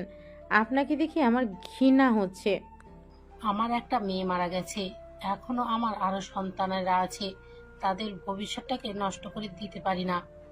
আতিয়ার আগে কিছু না বলে শরবত বানিয়ে বের হইল। রহিমা খালা আতিয়ার পিছন পিছন যেতে লাগলো। আতিয়া দুজনকে শরবত দিয়ে বলল, শরবত খেয়ে তিনজন বের হয়ে যান। আতিয়া, কি বলো? তোমার কোনো ধারণা আছে কাদের সামনে কথা বলছো? ম্যাম স্যার, দয়া করে কিছু মনে করবেন না। আতিয়া, বেশি করে ফেলছো কিন্তু। সমস্যা নাই, আপনারা ওনাকে কিছু বলবেন না। ম্যাম, কত ভালো। ওনাদের এত সম্মান করার কি আছে? আমরা মানুষ, ওনারাও মানুষ, মাথায় তোলার কোনো মানে হয় না। আশিক রাগে আতের হাত ধরে রাগী লুক নিয়ে তাকাতে রহিমা খালা তাড়াতাড়ি করে আশিকের হাত ধরে কিছু বলবে, সাথে সাথেই আতিয়া বলে, খালা ছাড়েন, আমার হাজবেন্ড আমার সাথে যেমন ইচ্ছে তেমন ব্যবহার করবে, হাত ছাড়েন ওর। আর আপনার ম্যাম স্যার নিয়ে এখান থেকে যান। উনি তোমার হাজবেন্ড? জি মিসেস রাহেলা চৌধুরী, উনি আমার হাজবেন্ড, আর ওনারা আমার শ্বশুর শাশুড়ি, আর ওই দুটা আমার ননদ। এইটাই আমার দেবরের বউ রূপা। তাই আমি চাচ্ছি না আপনারা দুইজন আমার শ্বশুর বাড়িতে বসে থাকেন। আয়নের আব্বু বলে ওঠে, আতিয়া প্লিজ আমাকে ক্ষমা করে দাও, প্লিজ তোমরা আমাদের সাথে চলো। আতিয়া রেগে বলে, অসম্ভব, আপনাদের সাথে আমরা কেন যাব? আপনারা চলে যান, আমাদের দয়া করে বিরক্ত করবেন না। আমরা আলহামদুলিল্লাহ অনেক সুখে আছি, প্লিজ চলে যান। আতিয়া, আর কত শাস্তি দিবে আমাদের? রহিমা তো আমাদের ক্ষমা করে দিয়েছে, সেখানে তুমি কেন আমাদের ক্ষমা করতে পারছো না? টাকা দিয়ে সব কিনতে পারবেন, আমাদের ভাই বোনকে টাকা দিয়ে কিনতে পারবেন না, বুঝতে পারছেন? আয়নের আব্বু বলে ওঠে, দেখো তোমার শ্বশুরের কোম্পানি লসের দিকে যাচ্ছে, তুমি আর আয়ান যদি আমাদের ক্ষমা করে আমাদের সাথে আসো, তাহলে আমি আশিকের কোম্পানির বড় করার সব কিছু দিয়ে দেব। দরকার হলে তোমাদের কলেজের ওইখানে যে কোম্পানি, ওটাই আশিককে দিয়ে দেব। আয়নের আব্বুর কথা শুনে আতিয়ার আগে সামনে থাকা ফুলদানি এক আছাড়ে ভেঙে ফেল আর রাগে চিল্লায়ে বলে ওঠে, আপনি আমার স্বামীকে লোভ দেখান, আপনার কোম্পানি আপনার কাছে রাখেন। দয়া করে এখান থেকে তিনজন যান। আপনারা যদি বেশি বুঝেন, আমি আয়নকে নিয়ে এখান থেকে চলে যাব। আপু, এই চুপ, তুই এখানে একটা কথা বলবি না। আপু আফিয়া আরুষ এসেছে, শান্ত হও। আতিয়া আফিয়া আরুষকে দেখে চুপ হয়ে গেল। দুজন দৌড়ে এসে নদীকে জড়িয়ে ধরল। আফিয়া বলে, ফুপ্পি তোমরা দুইজন এখানে কার সাথে আসলে? আঙ্কেল আমাদের রেখে গেছে। মামা, তোমাকে কল দিলাম, ফোন বন্ধ কেন? ফোন সিম ভেঙে ফেলছে তোমার আম্মু। আসসালামু আলাইকুম। আপনাদের তো আমি ম্যাগাজিনে দেখেছিলাম আপনারা আমাদের বাসায়। ওয়ালাইকুম আসসালাম। আয়নের আম্মু আফিয়া আরুষকে জড়িয়ে ধরে সারা মুখে চুমু দিতে লাগলো। দুজন অবাক হয়ে তাকিয়ে থাকতে লাগলো। আফিয়া বলে ওঠে, আপনারা এত বড় মানুষ হয়ে আমাদের আদর করছেন। আমি তোমার নানি হই, আর ওইটা তোমার নানু ভাই হয়। সবাই অবাক হয়ে গেল। আফিয়া আরুষ অবাক হয়ে তাকিয়ে আছে। আফিয়া বলে ওঠে, কি বলেন? আমাদের তো নানা নানি নাই, আম্মু আর মামা আছে। আমার কথা বিশ্বাস না হলে তোমার মামা আর আম্মুকে জিজ্ঞেস করো। আফিয়া আতিয়ার আয়নের দিকে তাকিয়ে বলল, আম্মু ওনারা কি আমার নানা নানি? হ্যাঁ। আতিয়ার কথা শুনে সবাই অবাক হয়ে গেল। নদীর আম্মু বলে ওঠে, কি ওনারা তোমার বাবা মা মানে? তুমি তো বলছো তোমরা এতিম। আমাদের থেকে নিজের পরিচয় কেন লুকিয়েছ? এত বড় বাড়ির ছেলে মেয়ে হয়ে ওই বস্তিতে কি করছিলে? এইসব মানে কি? আমাদের এভাবে ধোকা কেন দিয়েছ? আশিক, তুমি আমাকে ভুল বুঝছো। আমি তোমাদের ধোকা দিতে চাই নাই। আমি ওনাদের পরিচয়ে বাঁচতে চাই না। আমরা ভাই বোন ওনাদের পরিচয় নিয়ে থাকতে চাই না। দয়া করে তোমরা আমাকে ভুল বুঝো না। আমি ওনাদের ঘৃণা করি। আমি চাই নাই আমার ছোট ভাই আমার বাবা বড় ভাইদের মতো হোক, আর টাকা কারণে অভদ্র তৈরি হোক। মানুষকে মানুষ মনে করবে না, টাকার গরমে সব কিনে নেওয়ার চেষ্টা করবে, অন্যায় করে টাকা দিয়ে মুখ বন্ধ রাখবে। এমন যেন না হয়। সেই জন্য আমি আমার ভাইকে নিয়ে দেশে এসেছি। আমার ভাইকে আমি আমার মনের মতো করে বড় করতে পেরেছি, এটাই আমার সফলতা। ওইখানে যদি রাখতাম, আমার ভাই একটা অমানুষ হতো, আর ওই বাড়িতে আমার দম বন্ধ হয়ে আসতো। অনেক কিছু চাইলে বলা যায় না আশিক, শুধু এইটা মাথায় রেখো, এমন কিছু আছে যার জন্য আমার বাবা মা ভাইকে আমি ঘৃণা করি। কেন ঘৃণ্য করো? রাজপ্রাসাদ রেখে বস্তিতে থাকতে কি এমন করেছো যে তোমরা ওইখান থেকে চলে এসেছো? আর আয়ানকে এত শাসনে কেন রাখতে? আয়ানকে সবসময় অভাবের ভেতরে রাখার কেন চেষ্টা করতে? কিন্তু তুমি তো আমাকে বলতে পারতে, আমার ফ্যামিলিকে না বললে। বাট তুমি তো আমার সাথে কোনো কিছু শেয়ার করো না। এই তোমার ভালোবাসা, 7 বছর ধরে আমার সাথে আসো, কিন্তু একবারও বললাম না আমাকে। বের হয়ে যাও এখান থেকে। তুমি আমাদের সবাইকে ধোঁকা দিয়েছো। ধোঁকাবাজ মেয়েকে আমি আমার বউ হিসেবে দেখতে চাই না। এখনই বের হয়ে যাও। আশিক, চুপ, একদম আমার নাম ধরে ডাকবে না। ভাইয়া, তুমি কথা বলো না। তুমি নিজেও কাউকে কিছু জানাও নাই। তুমি ছোট হয়ে সবকিছু লুকিয়ে গেছো। আপনারা আপুর সংসার ভাঙতে ভালো লাগছে নাকি? আপনারা কেন আমাদের ভিতরে আসেন? আশিক বাবা, আমার মেয়েকে ভুল বোঝো না। চুপ করেন। আমাদের স্বামী স্ত্রীর মাঝে আপনি কথা বলবেন না। আমার সন্তানদের রেখে তোমাকে যেতে হবে। আশিক, চুপ করো। বৌমা কোথাও যাবে না। সবার সমস্যা থাকতে পারে, কোনো তো কারণ আছে। না হলে কেউ এত বড় জীবন যাপন রেখে সবার থেকে লুকিয়ে থাকে? আমি তো ওর স্বামী, কাউকে কিছু না বললে আমাকে তো বলতে পারতো নাকি? ওই আমাকে কিছু বলে নাই। আমি ওকে গরিব ভালো ভদ্র মেয়ে টিউটর হিসেবে বিয়ে করেছিলাম, আর ওই কিনা আমাদের মিথ্যা পরিচয় দিয়েছিল। মিথ্যা কথা বলে গেছে এতদিন। আতিয়া আশিকের পা জড়িয়ে ধরলে। আয়নের আপু কিছু বলতে যাবে, সাথে সাথে আয়নের আম্মু হাত ধরে থামিয়ে দিল। আতিয়া আশিকের পা জড়িয়ে ধরে কান্না করতে করতে বলে, আশিক প্লিজ, আমাকে ক্ষমা করে দাও। আমি মানছি আমার তোমাকে বলা উচিত ছিল, কিন্তু আমি তোমাকে বললে তুমি আমাকে বারবার জেরা করতে, কেন বের হয়ে এসেছি নানা ধরনের প্রশ্ন করতে, যেটা আমি তোমাকে বলতে চাই না। দেখো, সবার পার্সোনাল ব্যাপার থাকে যা সবাইকে বলা চায় না। প্লিজ আশিক, আমাকে ক্ষমা করে দাও। আর আমি সত্যিটা বললে তোমরা সবাই আমাকে ঘৃণা করবে। কি এমন কথা যে সবাই তোমাকে ঘৃণা করবে? আশিক, মামুনি অনেক ভালো। মামুনিকে তুই ভুল বুঝিস না। সব কিছু বলা যায় না। কাউকে বলা না গেলে আমাকে তো বলা যায়, তাই না? আতিয়া, পা ছাড়ো, বিরক্ত লাগছে। আর শোনো, তোমার বাবা মায়ের সাথে দুজন চলে যাও। আমি যাব না, আমি ওনাদের সাথে যেতে চাই না। আমি যদি চাই আমাদের আর কখনো বাংলাদেশে আসতে দেবে না। ওনাদের মান সম্মানে লাগবে এই বাড়ির বউ বলে। ভাইয়া প্লিজ আমাদের ক্ষমা করে দেন। আয়ন আশিকের সামনে গিয়ে ক্ষমা চাইলে আশিক কিছু না বলে আতিয়াকে সরিয়ে দিয়ে রুমে চলে গেল। আতিয়া আশিকের পিছন পিছন যেতে লাগলো। আয়ন রেগে বলতে লাগলো, এখানে আসতে কে বলেছিল আপনাদের? আপনারা কি ভাবছেন আপনারা এখানে আসবেন আর আপু আমি আপনাদের সাথে চলে যাব? আয়ান, বিশ্বাস কর বাবা, আমরা বুঝতে পারিনি এমন কিছু হবে। আমরা তো তোর হারিয়ে যাওয়ার খবর শুনে গতকাল দেশে এসেছি। 1টার দিকেই রহিমা আমাদের কল দিয়ে বলল, তাই আমরা এখানে এসেছি তোদের বুঝিয়ে নিয়ে যাওয়ার জন্য। আমরা বুঝতে পারিনি এমন কিছু হবে। ভালো করছেন ভাইয়া, যদি বের করে দেয় আপনাদের খবর আছে। আপনারা এখান থেকে দয়া করে চলে যান। আয়ন হাত জোর করে বলে আয়নের আম্মু কান্না করতে করতে চলে গেল। আয়নের আব্বু বলে ওঠে, ভুল আমাদের ছিল। তোমার আম্মুকে কেন তোমরা কষ্ট দিচ্ছ? আয়ন কিছু না শুনে অন্যদিকে ঘুরে দাঁড়ালে আয়নের আব্বু চলে গেল। রহিমা খালাও চলে গেল। নদীর আম্মু বলে ওঠে, আমি জানি না তোমাদের মাঝে কি হয়েছে, কিন্তু তোমরা কাজটা ঠিক করলে না। উনি তোমাদের জন্ম দিয়েছে, তোমাদের 9 বছর ধরে কাছে পায় না, না তোমাদের দেখতে পারছে না ছুঁয়ে দেখতে পারছে। আমি একজন মা, আমার মেজ সন্তানটাই দূরে থাকে, প্রতিনিয়ত ওর জন্য বুকটা পুড়ে।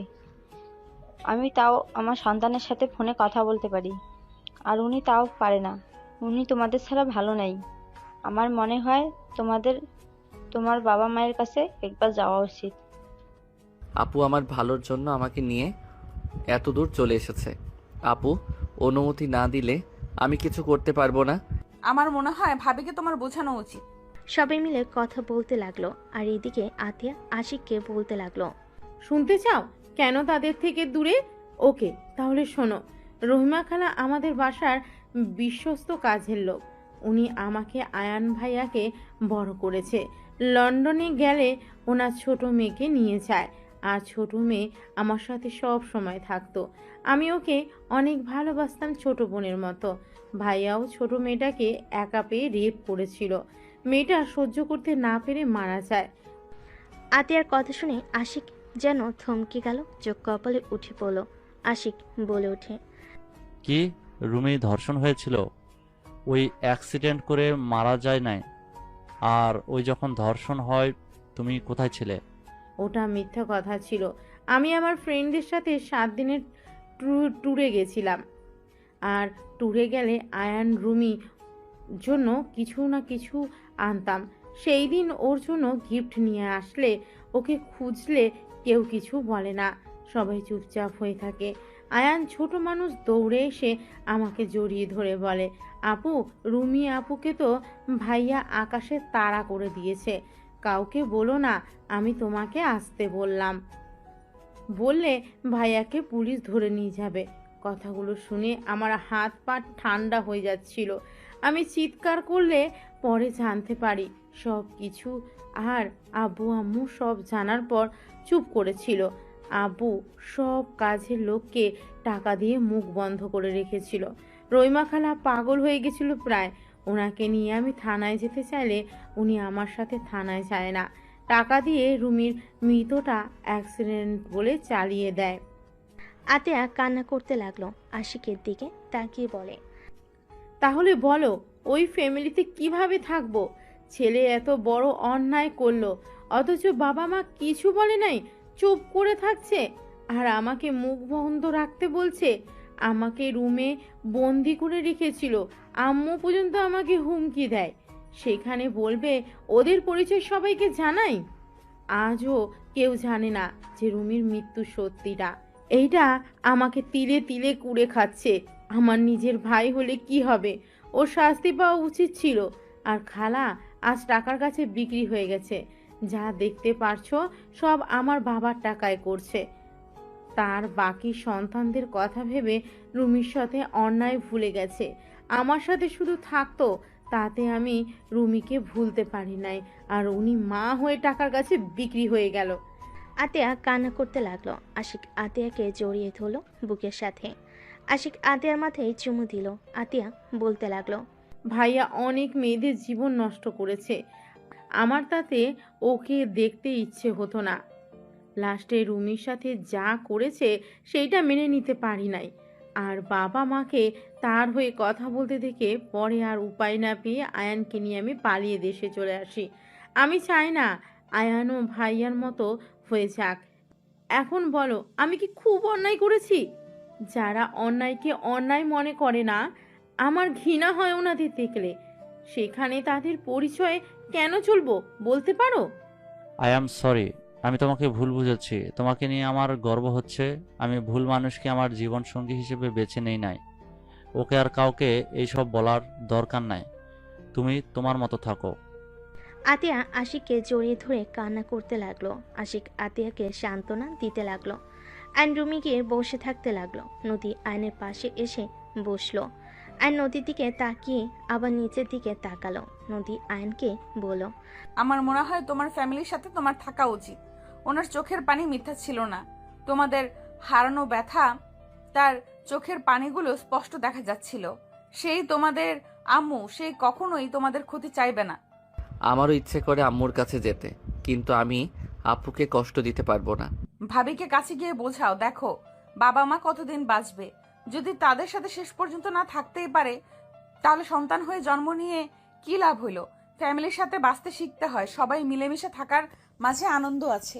দেখো না আমাদের ফ্যামিলি একসাথে থাকে, কত মজা হয়। এভাবে দূরে দূরে থাকলে কি কোনো মজা আছে বলো? আমি কি করব? আমার মাথায় কিছুই ঢুকছে না। মাথা ব্যথা করছে, ঘুমাবো। আইন উপর হয়ে শুয়ে পড়ল। নদী আইনের দিকে কিছুক্ষণ তাকিয়ে থেকে ভাবতে লাগলো, তুমি আমাকে ছেড়ে চলে যাবে, ভাগ্যিস তোমার প্রতি ভালোবাসা প্রকাশ করি নাই, করলে আজ আরো বেশি কষ্ট পেতে হইতো। নদীর চোখের কোণায় পানি গড়িয়ে পড়তেই মুছে নিল। সন্ধ্যার দিকে ঘুম ভাঙলে চোখ খুলে দেখে নদী ওর পাশে আদর্শা হয়ে বসে আছে। আইন নদীর কোলে মাথা দিতেই নদী চমকে উঠল। আইন জড়িয়ে ধরে বলল, তুমি কি আমার উপরে ভাইয়ার মতো রাগ করছো? আমি রাগ করলেই কি আর না করলেই কি আয়ান? আমি তো আর তোমার কেউ না। নদী, তুমি আমার স্ত্রী। তুমি কি আমাকে ভালোবাসতে পারবে না? আমি কি তোমার ভালোবাসা পাওয়ার যোগ্য না? তুমি বড়লোক ঘরের ছেলে, আমাদের সাথে তোমার যায় না। তুমি বিয়ে করলে বড়লোক দেখে বিয়ে করবে। তুমি আমার গার্লফ্রেন্ড না, নদী, তুমি আমার বিয়ে করা বউ। বউ গার্লফ্রেন্ডের মধ্যে অনেক পার্থক্য। আমি তোমাকে খুব তাড়াতাড়ি ডিভোর্স দিয়ে দিব। ও সরি, তুমি তো অন্য কাউকে ভালোবাসো। আমাকে ডিভোর্স দিয়ে তার কাছে চলে যাবে নাকি? তোমাকে যখন ওই লোকটা বিয়ে করলো না, তখন তুমি তোমার বয়ফ্রেন্ডকে বিয়ে করতে পারো নাই? কোথায় ছিল তোমার বয়ফ্রেন্ড? দেখো, আমি তোমাকে ছাড়তে পারবো না। মানুষ জীবনে বিয়ে একবার করে, বারবার করার কোনো ইচ্ছে নাই। আমি তোমাকে ভালোবাসি। আমি আর কাউকে বউ হিসেবে মেনে নিতে পারবো না। তুমি আমাকে ভালোবাসো না, এটা আবেগের বশে বলছো। তোমার বাবা মা যদি বলে মেয়ে বড় বেশি, ছেলের বউ হিসেবে মানলাম না, তখন তুমি নিজেই আমার হাত ছেড়ে দিবে। আর এখন আমাকে ভালো লাগছে, ভবিষ্যতে আমাকে তোমার ভালো লাগবে না। নদীর কথা শুনে আয়নের রাগ উঠল। আয়ন কোনো কিছু না বলে উঠে পড়ল। আয়ন ওয়াশরুমে চলে গেল। আয়ন মুখে পানি দিয়ে আয়নের দিকে তাকিয়ে থাকতে আয়ন ভাবতে লাগলো, আমাকে ডিভোর্স দিবা তাই না? আগে তোমাকে বাচ্চার আম্মু বানাই, তারপর দেখবো আমাদের ছেড়ে কিভাবে যাও। আর এই ফালতু কথা বলা বের করব। আয়ন দুষ্টু হাসি দিয়ে ফ্রেশ হয়ে বের হইল। নদীর দিকে তাকাতে নদী উঠে চলে গেল। আয়ন নদীর পিছন পিছন যেতে লাগলো। আয়নের পকেটে বাদাম থাকাতে আয়ন একটা বাদাম নিয়ে সোজা নদীর কোমরের দিকে ছুঁড়ে মারল। নদীর ভুল কুচকে পিছনে তাকালে আয়ন শীষ বাজাতে বাজাতে অন্যদিকে তাকিয়ে নিচে নেমে যেতে লাগলো। নদী বলে উঠল, ফাজিল কোথাকার, বেয়াদব ছেলে একটা। নদীর কথা শুনে সবাই নদীর দিকে তাকালো। আয়ন নদীর দিকে তাকিয়ে বলে, এক্সকিউজ মি, আমাকে কিছু বলছেন? থাপ্পড় মেরে দাঁত ফেলে দিব। আন্টি, এটা কি ধরনের বেয়াদব বলেন তো? স্বামীর দাঁত ফেলে দিলে সবাই ওনাকে বলবে না? দাঁত ছাড়া স্বামী, মান সম্মান কার যাবে বলেন তো? আয়নের কথা শুনে আতিয়া বাদে সবাই হেসে দিল। নদী রেগে বলে উঠল, জাস্ট শাট আপ আয়ান। ঢং। আয়ন কথাটা বলে নিচে নামলো। নদী নিচে নেমে সোফায় বসলে আতিয়া বলে ওঠে, নদী, মন থেকে একটা কথা বলবে? কি কথা ভাবি? তুমি কি সত্যি আয়নের সাথে থাকতে চাও না? দেখো, মন থেকে বলো। যদি না থাকতে চাও তাহলে আমাদের বলো। আতিয়ার কথা শুনে নদী চুপ করে থাকলো। আয়ন বলে ওঠে, আপু, ওনার কথা রাখো। আমি ওনাকে ডিভোর্স দিব না। উনি আমাকে মেনে নিক বা না নিক, উনি আমার স্ত্রী নামে থাকবে। আমি বেঁচে থাকতে ওনাকে অন্য কারো হতে দিব না। Just shut up. কেউ থাকতে না চাইলে তাকে জোর করে রাখা যায় না আয়ান। যে চলে যেতে চায় তাকে চলে যেতে দিতে হয়, না হলে সেই তীরে তীরে কষ্ট পেতে পেতে মারা যাবে। আপু, আমি ওনাকে ছাড়া কাউকে আমার লাইফে চাই না। উনি আমার স্ত্রী, উনি থাকবে সারা জীবন। বলো। আয়নের কথা শুনে নদী অবাক হয়ে তাকালো। তুলি বলে উঠল, আয়ান তোমাকে সবার সামনে চাচ্ছে, আর তুমি এত ভাব কেন নাও আপু? এসব আবেগ, আবেগ চলে গেলে তখন আর আমাকে ভালো লাগবে না। বারবার এক কথা কেন বলো? আমি একবারও বলছি এইটা আমার আবেগ, তুমি আমার স্ত্রী, তাই আমি তোমাকে ভালোবাসতে শুরু করছি। বলতে ভালোবাসি। দেখো, আমি তোমাকে চেয়েছি মানে তোমার আমার হয়ে থাকতে হবে। তোমার বয়ফ্রেন্ড যেই থাকুক আমি তার হতে দিব না। আয়ান, সব কিছুতে জেদ মানায় না। ওই না থাকলে জোর করে কিভাবে রাখবি?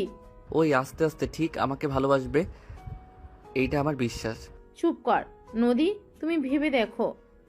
যদি দেখো না থাকা সম্ভব না, তাহলে ডিভোর্স লেটার দিয়ে দিও। আমার ভাবার কিছু নাই, আমি ওর সাথে থাকতে পারবো না।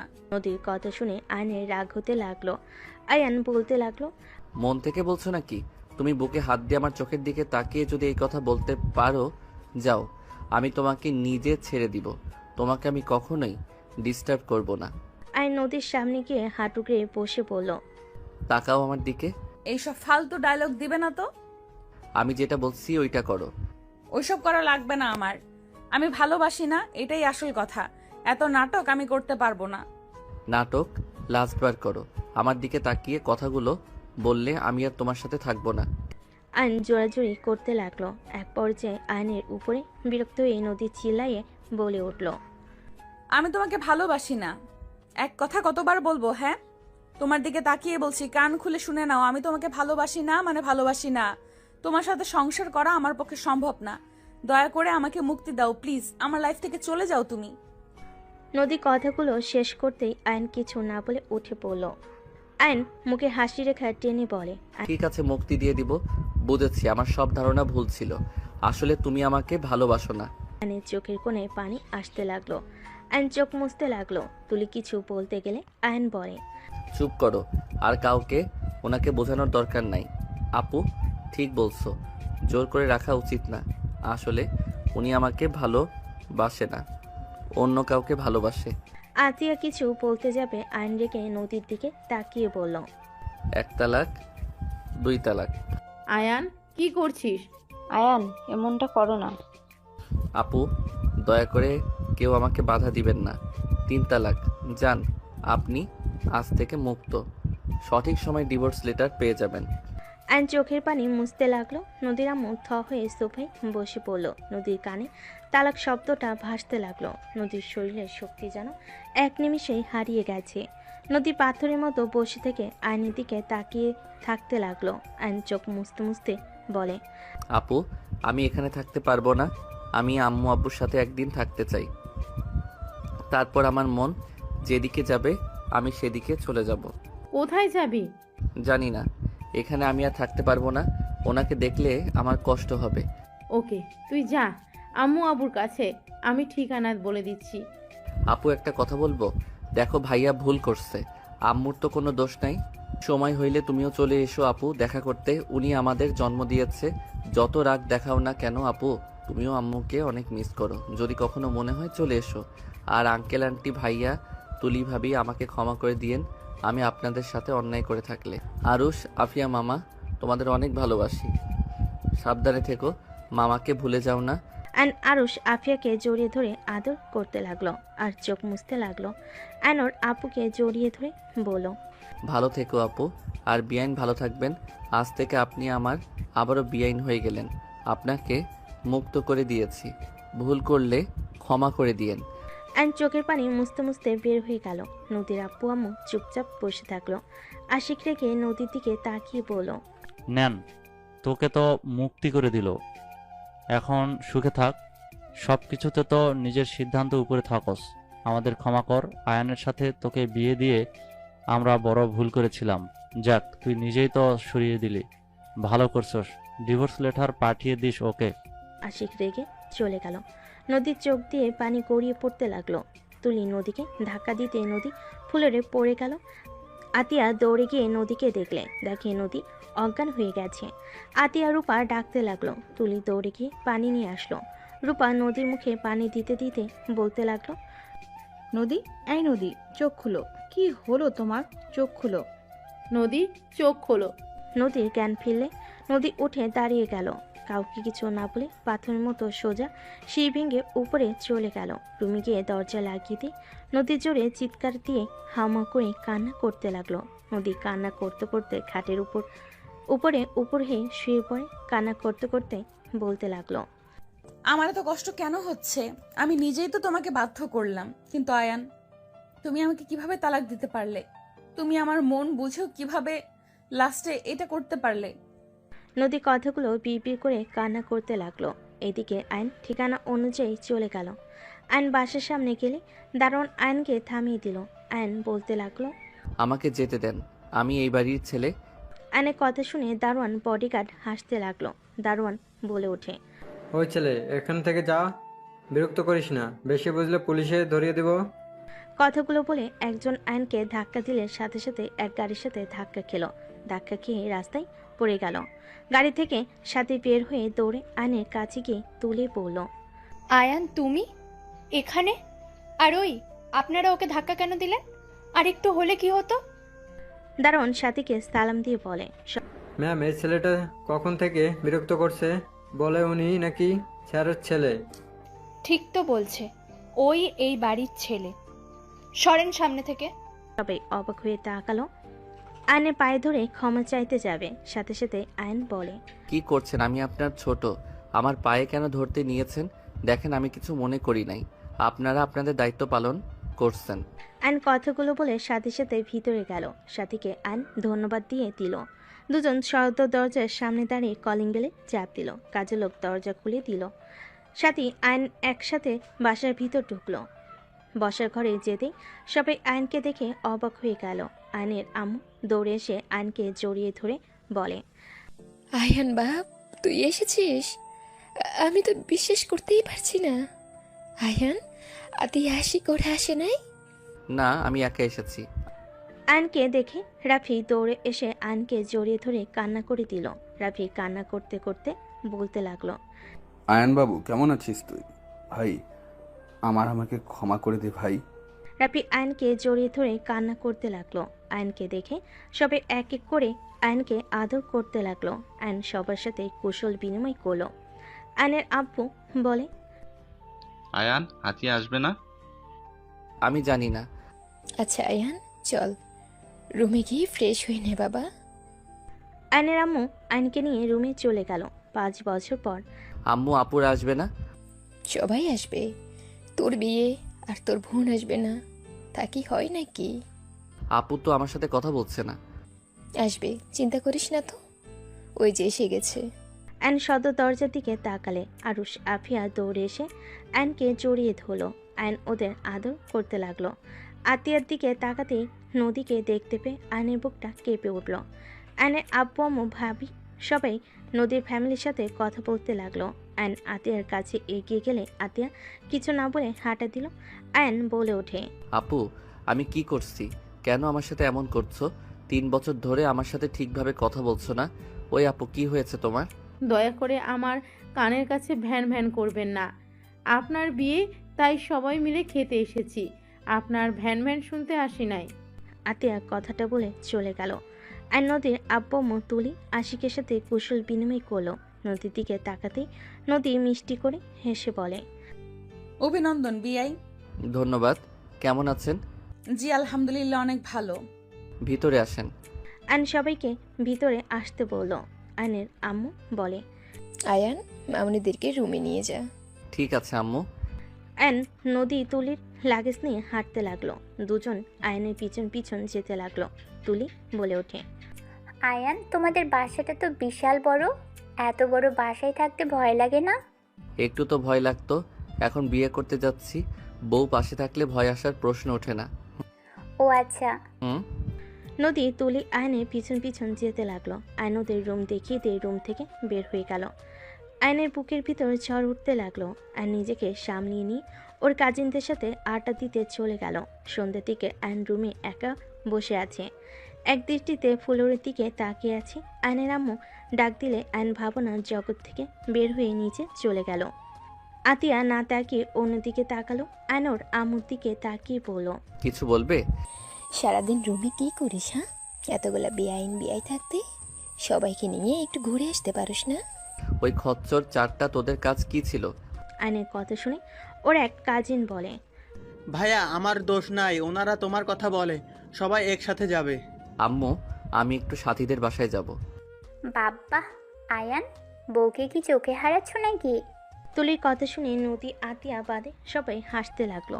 আয়ন মুখে হাসি রেখা টেনে বলে, ওকে যাও যাও, আগামীকাল তো গায়ে হলুদ, তারপর বিয়ে, এখনো তাকে পেতে হইলে 2 দিন অপেক্ষা করতে হবে। রাফি আয়নের দিকে তাকিয়ে বলে, আয়ান তুই ঠিক আছিস? কোনো কিছু নিয়ে চিন্তায় আছিস নাকি? দেখ, তোর যদি ওই বিয়েতে মত না থাকে সোজা বলে দে, আমি ওদের বুঝিয়ে নেব। তোর উপরে প্রেশার দিতে চাই না। রাফির কথা শুনে আতিয়া বলে ওঠে, আপনি আবার অন্যের কথাও ভাবেন? রাফি আতিয়ার কথা শুনে চুপ হয়ে গেল। আর কিছু না বলে আরুষ আপিয়ার সাথে খেলা করতে লাগলো। আইন কিছু না বলে যেই ঘুরতে যাবে, পিছনে সাথে সাথে রাকিবকে দেখে আইন খুশিতে জড়িয়ে ধরল। দোস্ত তুই এসেছিস? তোর বিয়ে আমি আসবো না তা তো হয় না। তোর শালিকার সাথে প্রেম তো করা লাগবে নাকি? শালা? তুই শালা হবি, আমি না। ওকে যেই হোক চল আমার সাথে, আমার ভালো লাগছে না। কোথায় যাব? যেখানে যাওয়ার কথা। আরে এটাই তো ম্যাম। রাকিব আইনকে ছেড়ে দিয়ে নদীর সামনে কি বলে, আসসালামু আলাইকুম ম্যাম, কেমন আছেন? ওয়ালাইকুম সালাম, ভালো, তুমি কেমন আছো? আলহামদুলিল্লাহ ম্যাম, আপনার সাথে তো আয়নের তেমন একটা কথাই হতো না, সেখানে আর কাউকে দাওয়াত না দিয়ে আপনাকে দিয়েছে। রাকিব ওইটাই আমার বোন।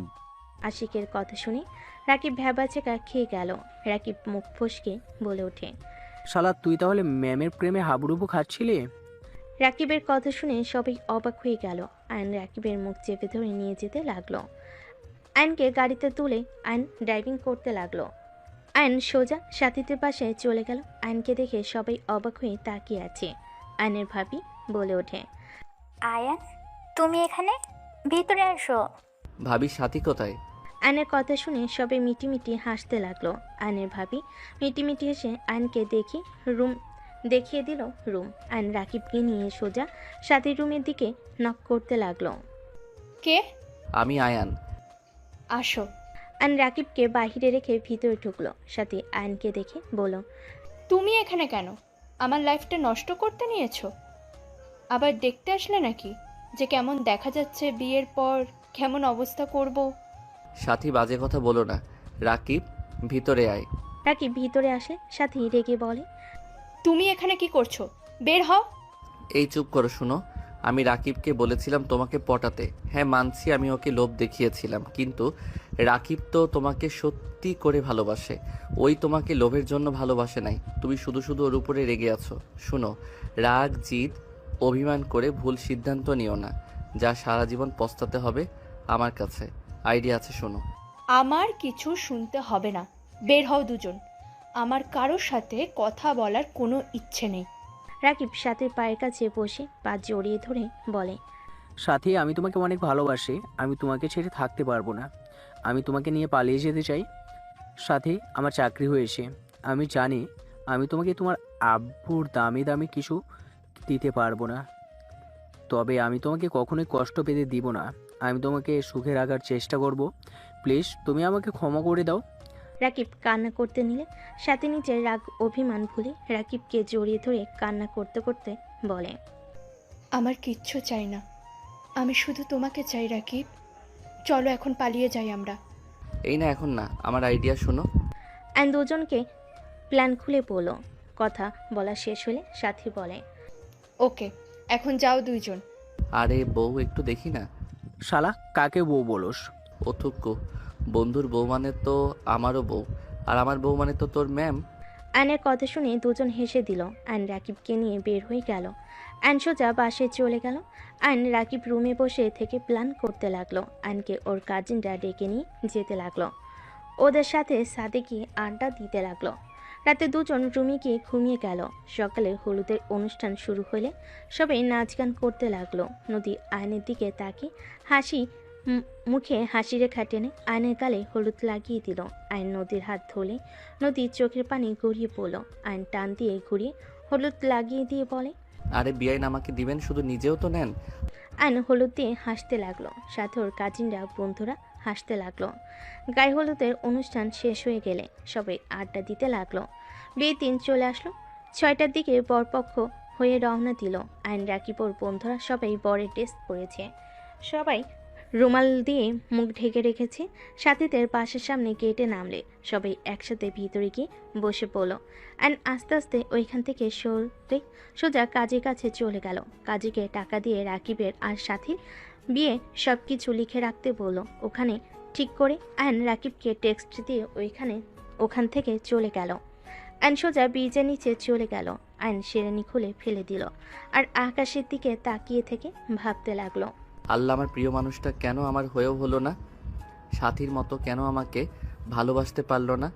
সাথী রাকিবের ধোঁকা জেনেও তোকে কবুল করে নিল, আর আমার ভালোবাসার মানুষের কাছে আমি কি অন্যায় করেছিলাম? কেন সে আমাকে বলল ওই আমাকে ভালোবাসে না? আমি কি সত্যি কারো ভালোবাসা পাওয়ার যোগ্য না? অ্যান চোখের পানি ফেলতে লাগলো। অ্যান সারারাত ব্রিজের নিচে গিয়ে কাটিয়ে দিল। সকালে ভোরের আলো ফুটতেই অ্যান ব্রিজের উপরে উঠে পড়ল। রিক্সা নিয়ে বাসে চলে গেল। রিক্সা ভাড়া দিয়ে অ্যান ভিতরে চলে গেল। অ্যান বাসের ভিতরে ঢুকতেই বসার ঘরে গেলে সবাই অ্যানের উপর রেগে কিছু বলবে। তার আগে নদী অ্যানকে দেখে সিঁড়ি থেকে দৌড়ে নিচে নেমে দৌড়ে এসে অ্যানকে শক্ত করে জড়িয়ে ধরে সারা মুখে চুমু দিতে দিতে বলতে লাগলো, আয়ান সারাত কোথায় ছিলে জানো? কত ভয় পেয়ে গেছিলাম। আয়ান, আমি তোমাকে অনেক ভালোবাসি।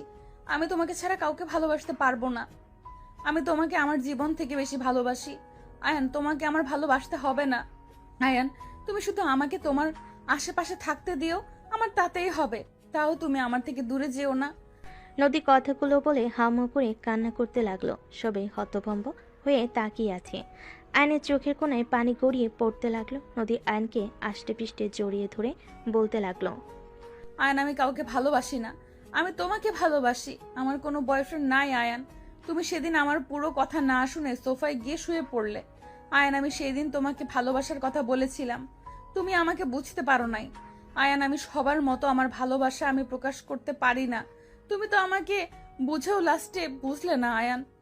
আমি তোমাকে অন্য কারো হতে দেখতে পারবো না। নদী কান্না করতে করতে আয়নের পায়ের কাছে বসে পা জড়িয়ে ধরে কান্না করতে করতে বলতে লাগলো, আয়ান প্লিজ আমাকে ক্ষমা করে দাও। আমি তোমার কাছে ভিক্ষা চাচ্ছি। আমাকে তুমি আবারও নিজের কাছে টেনে নাও না। আমাকে লাস্ট বার সুযোগ দাও না আয়ান। আমি কথা দিচ্ছি, তুমি আমাকে মেরে কেটে ফেলে দিলেও আমি তোমাকে ছেড়ে যাব না। প্লিজ আমাকে তুমি ক্ষমা করে দাও। ক্ষমা করে আমাকে একটা সুযোগ দাও না। নদী কান্নায় ভেঙে পড়ল। আতিয়া বলে ওঠে, আয়ান, নদী তোকে অনেক ভালোবাসে। 3 বছর ধরে তোকে আমি এইসব বলার চেষ্টা করছি, তুই আমার কথা না শুনে কল কেটে দিতি, নদীর কোনো কথা শুনতে চাইতি না। এইসব হচ্ছেটা কি? নদী তো আয়ানের 1 বছরের বড়, ওর সাথে ওর ভালোবাসা কিভাবে হয়? ফাজলামি নিতেছিস? হ্যাঁ? আয়নের আম্মু আর কিছু বলবে তার আগে আয়ন নদীকে 2 হাত দিয়ে তুলে ধরে চোখের পানি মুছে দিয়ে বুকের সাথে জড়িয়ে ধরে বলে, কি করছো? আমার পায়ে কেন ধরছো? আমি তোমাকে ভালোবাসি আর সারা জীবন আমি তোমাকে ভালোবেসে যাব। তুমি আমার পাশে থাকো বা না থাকো, সেই দিন তুমি আমাকে ওইভাবে না বললে আজ একটা ভালো সম্পর্ক থাকতো। আয়ান, কি আবল তাবল বকছিস? নদী আতিয়ার 1 বছরের ছোট হবে। ওই তোর বড় বোনের মতো। ওই আমার বোনের মতো না, ওই আমার স্ত্রীর মতো। আর আম্মু বারবার বড় বড় করবে না, ভালোবাসে আবার বড় ছোট কোনো ব্যাপার না, একে উপরের মনের মিল থাকাটা মেইন। বয়স তো পানির মতো বাড়তে থাকে। আর নদীকে যদি তোমাদের কারো বৌমা হিসেবে মেনে নিতে কষ্ট হয় তাহলে বলতে পারো, আমি নদীকে নিয়ে চলে যাব। তারপরও কারো কথা শুনে আমার ভালোবাসার মানুষের হাত ছাড়তে পারবো না। আয়নের কথা শুনে আয়নের আব্বু বলে, রাহেলা রাগ করো না, আমাদের সন্তানেরা যার সাথে থেকে সুখে থাকবে তার সাথে বিয়ে দেওয়াই ভালো। আয়নের বড় চাচু বলে ওঠে, যাক, ভালোই হলো। শফিক, শোনো, আমরা সবাই যখন আসি এই সুযোগে ওদের বিয়েটা দিয়ে দাও। কাজী নিয়ে আয়। আয়নের বড় চাচুর কথা শুনে আয়ন খুশি হইল। রাফি কাজীকে ফোন দিয়ে চলে আসতে বলল। কাজে আসলে আয়ন নদীর বিয়ে পড়িয়ে দিতে লাগলো। বিয়ে পড়ানো শেষ হলে রাকিব সাথে সাথে এসে বলল, ছি শালা বাবু, ছি, ম্যামকে বিয়ে করতে লজ্জা লাগে না? ছি বন্ধু কাজিন, ছি। এই ঢং বন্ধ করো। ছিছি করলে সাথীকে নিয়েও বাসর ঘরে চলে যাব। আমি রাজি। কুত্তা বিড়াল কি বলো? গলা টিপে মেরে ফেলবো। নদী আয়নের গলা ধরে সবাই হাসতে লাগলো। আয়ন নদীর হাত ধরে বলতে লাগলো, আরে আরে বউ, মজা করছি। সাথী রাকিবের বউ, বন্ধুর বউ, তার উপরে কাজিন, আবার বিআইন, একটু মজা করছি। সরি জান, ছাড়ো, ব্যথা লাগছে। যাই হোক, বলেন কেন? আয়ন উঠে নদীকে কোলে তুলে নিল। সবাই মিটিমিটি হাসতে লাগলো। নদী লজ্জায় আয়নের বুকে মুখ লুকিয়ে নিল। আয়ন নদীকে নিয়ে চলে গেল। রাকিব বলতে লাগলো, শালা বাবু, আরেকটা বিয়ে করলে আমাকে ভাগ দিস। তোর মনে হয় মার খাওয়ার ইচ্ছে জাগছে। সাথী মারতে যাবে। রাকিব কানে হাত দিয়ে উঠবোস করতে লাগলো। আর আয়ান নদীকে খাটের উপরে গেলে দুষ্টু হাসি দিয়ে এগিয়ে যেতে নিলে নদী দুষ্টু নজরে তাকাতেই আয়ান ফিক করে হেসে বলল, আরে বাহ, বউকে পড়ো পুচ্ছি লাগছে। তাই দেখাচ্ছি মজা। নদী কথাগুলো বলে আয়নের শার্ট ধুয়ে টান দিয়ে নিচে ফেলে দিয়ে ঝাঁপিয়ে পড়ল। আয়ন নদীকে নিয়ে সুখের সাগরে চলে গেল। কি ভাই, এত খুশি হওয়ার কিছু নাই, আপনি তো সিঙ্গেল, যান যান, এদের রোমাঞ্চ করতে দেন।